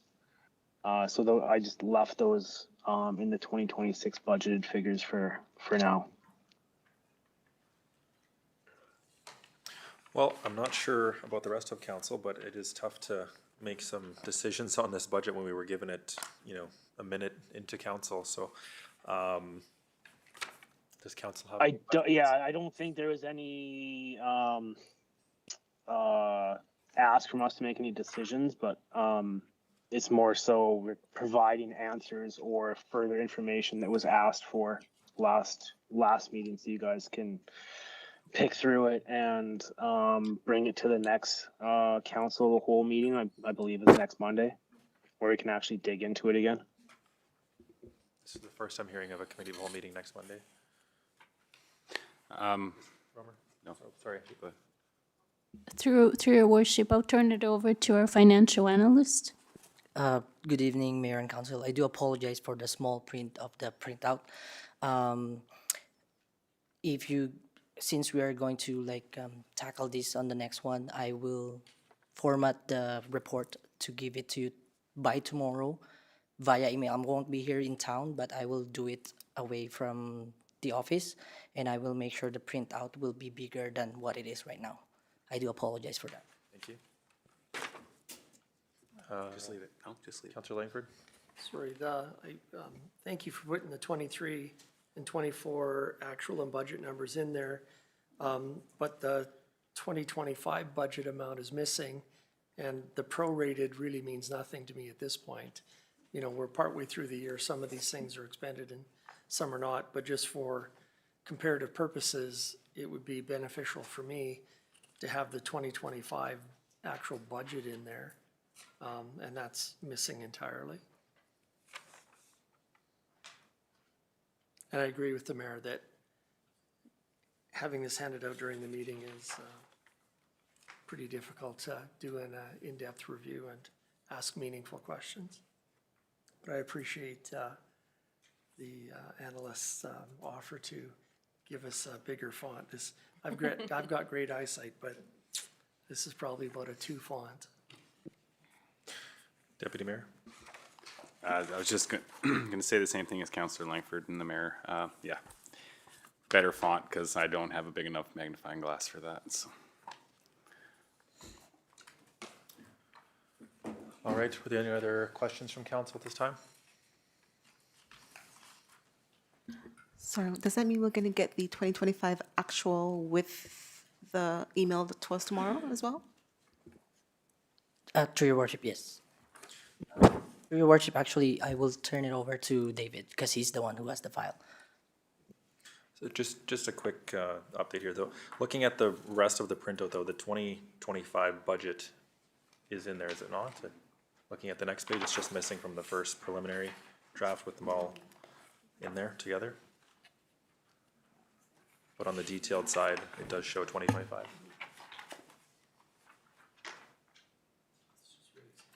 Oh, okay. So we don't need that then, I guess it's already here? It's not on the overall budget. No, but on the detailed side it is, yeah. Okay. But I guess if we're gonna get this sent to us, if we can add that to the first page. Sure. Is council looking to have a separate meeting for this, or? Because right now we only have one council meeting in December. Yeah, I was just gonna ask, the committee whole meeting next Monday? Yes. Through your worship, yes. The plan is to bring this forward at a committee of the whole meeting. And I just want to remind council that this is an interim budget just to meet our statutory requirements. But after that, we will continue to refine this budget and then make sure it reflects what we need. And also, we have been working under extreme circumstances with the current director of finance not being presently here. And then there's some lack of information, so we're trying to do the best we can. So I just want council to know that. I guess my first question would be, whose decision was it to hold a committee of whole meeting on December 1st? Through your worship, I believe it's in a 2025 calendar that was adopted at the last organizational meeting. Council did. Is it on the calendar? Okay, I was not aware of it. Interesting. Through your worship, the previous council did. Sorry, not this council. Yeah. Thanks. Okay. All right, does anyone want to move that for information? Councillor Zadko?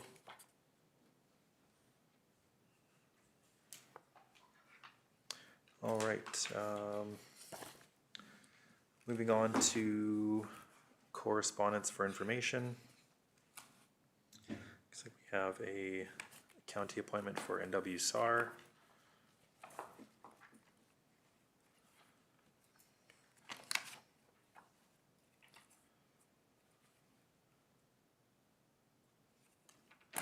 I'll move items 17.1 and 17.2 for information.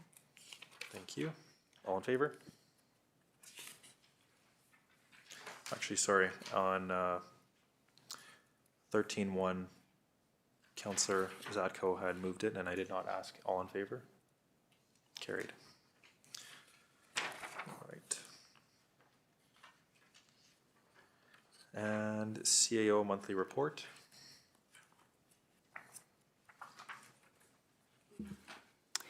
Through your worship, before you, there's my CAO report, and I will welcome any questions. I would just want to draw your attention to, in my report, I gave you an update on our audit process, and then other things. So if you I welcome any questions.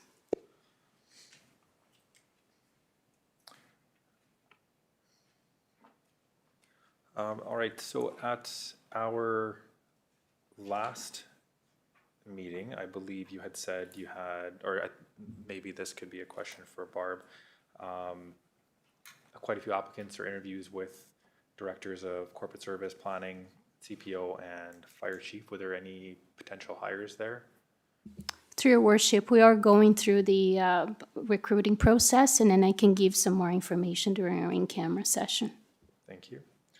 And then I know last meeting is what our, I'm not sure if it was I think it was the regular meeting. Councillor Langford had asked for administration to look into the agreement or possibly MOU with the Fort Million School Division. Trying to find out what the land swap agreement we had discussed. Through your worship, I have been dealing with competing priorities. This item is on the list, and then I'll bring forward to council as soon as we get the financials done. My focus has been on trying to get this in front of council as soon as possible. Okay. Last meeting we had discussed some upgrades that are needed at the arena, and I think before we make any final decisions there, we're going to need that information. Sorry, there had also been an ask for the 24 and 25 capital budget. Through your worship, we have been working on that, and we'll bring that forward to council at the committee of the whole meeting. The 24-25 capital budget should be Yeah, completed. that's a done deal. So the 24-25 capital, I emailed what was presented to council. I sent that information via email. Is there anything else that council wishes to receive? See that. Okay, maybe we can just have it resent. That would be appreciated. Okay, yeah. And then the only other question I had, this isn't in your report, but just in general, what is the status of our new logo? Through your worship, we're just finalizing all the final details and then the templates, and we're hoping to launch the new logo January 1st. Okay, thank you. Council have any other questions? Deputy Mayor? Something that I could have added to my council report. In discussions with our Towns West representative for AB Munis, she informed me that there's actually a grant open right now for the retrofit of aging sports facilities. She didn't have all the information for me at the time, and she did say that she was going to get it to me before the end of the conference, but I didn't run into her again. So I was just hoping that maybe someone could reach out to her and see if she had able to obtain that information. Thank you. Any other questions, Council? All right, can I have someone accept the CAO report? Councillor Forrest, all in favor? Carried.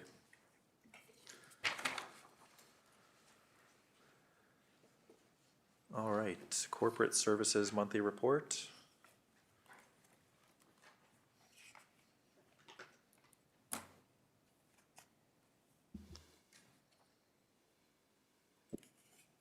Through your worship, does council have any questions? I guess my only question is why the corporate services director or acting corporate services director is giving a report on communications.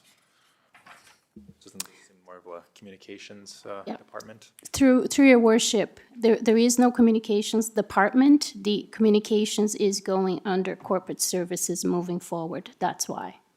Okay, is that not something that should be decided by council in the organizational chart? Through your worship, that's an operational decision. Okay. Does council have any questions? Seeing none, I'll have. No, I just had a quick comment about this departmental report for the communications. I actually really like to see this information. It's quite helpful. So I look forward to seeing it again in the future. Just as in regards to our engagement with our public posts and other things. Thank you. Thank you. Any other questions? All Right, can I have someone accept the corporate services report? Counselor Scott, all in favor? Carried.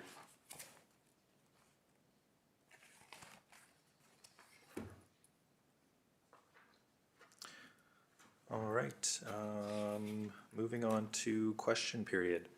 Do we have any questions from the public? Can I have you come up to the front, please? Center stage. We're gonna put you on No, tape. it's very simple. I just was wondering, Sorry, can I just get you to state your name? yeah, Wayne, more. Thank you. Yeah, but no, I was just wondering, it's winter time this time of year. And I was wondering if we could maybe, as a town, put something out about getting people's pets with collars on them, like cats especially, because I find that a lot of cats are out there roaming around right now, and I don't want to see them freezing to death. So, I mean, I find a lot of people have a tendency to feed them, and then they don't know if they're feeding a cat that won't go home anymore, right?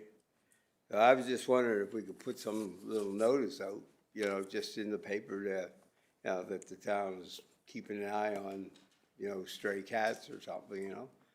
And one question that arises with me when just listening to this today is I was wondering, you say you're going to put a boulevard down Main Street now, right to 103?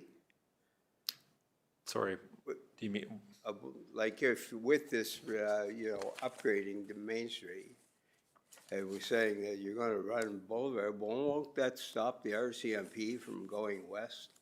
are you talking about the meridian between the Yeah, two roads? yeah. There In is the a middle split, of but the there is a street, yeah. split between there so they can still access the two roads from either They'll direction. still be able to get out of the RCMP and go Yep. either way? Yep. Okay. And maybe, I was thinking too, is why not include them on that safety light that you're gonna have for the crosswalk thing for the fire department when they come out? They're right next door to each other. Just a thought. Yep, that's Anyway, something that's to it. consider. Oh, I just came in about the cats. I just thought maybe we could get something out there just so everybody wasn't feeding everybody's cats, right? All right, thanks, guys. Thanks, Wayne. Have a great night. All right, I believe that ends our public portion. Can I have a motion to reconvene in camera? Councillor Zatko? All in favor? Carried.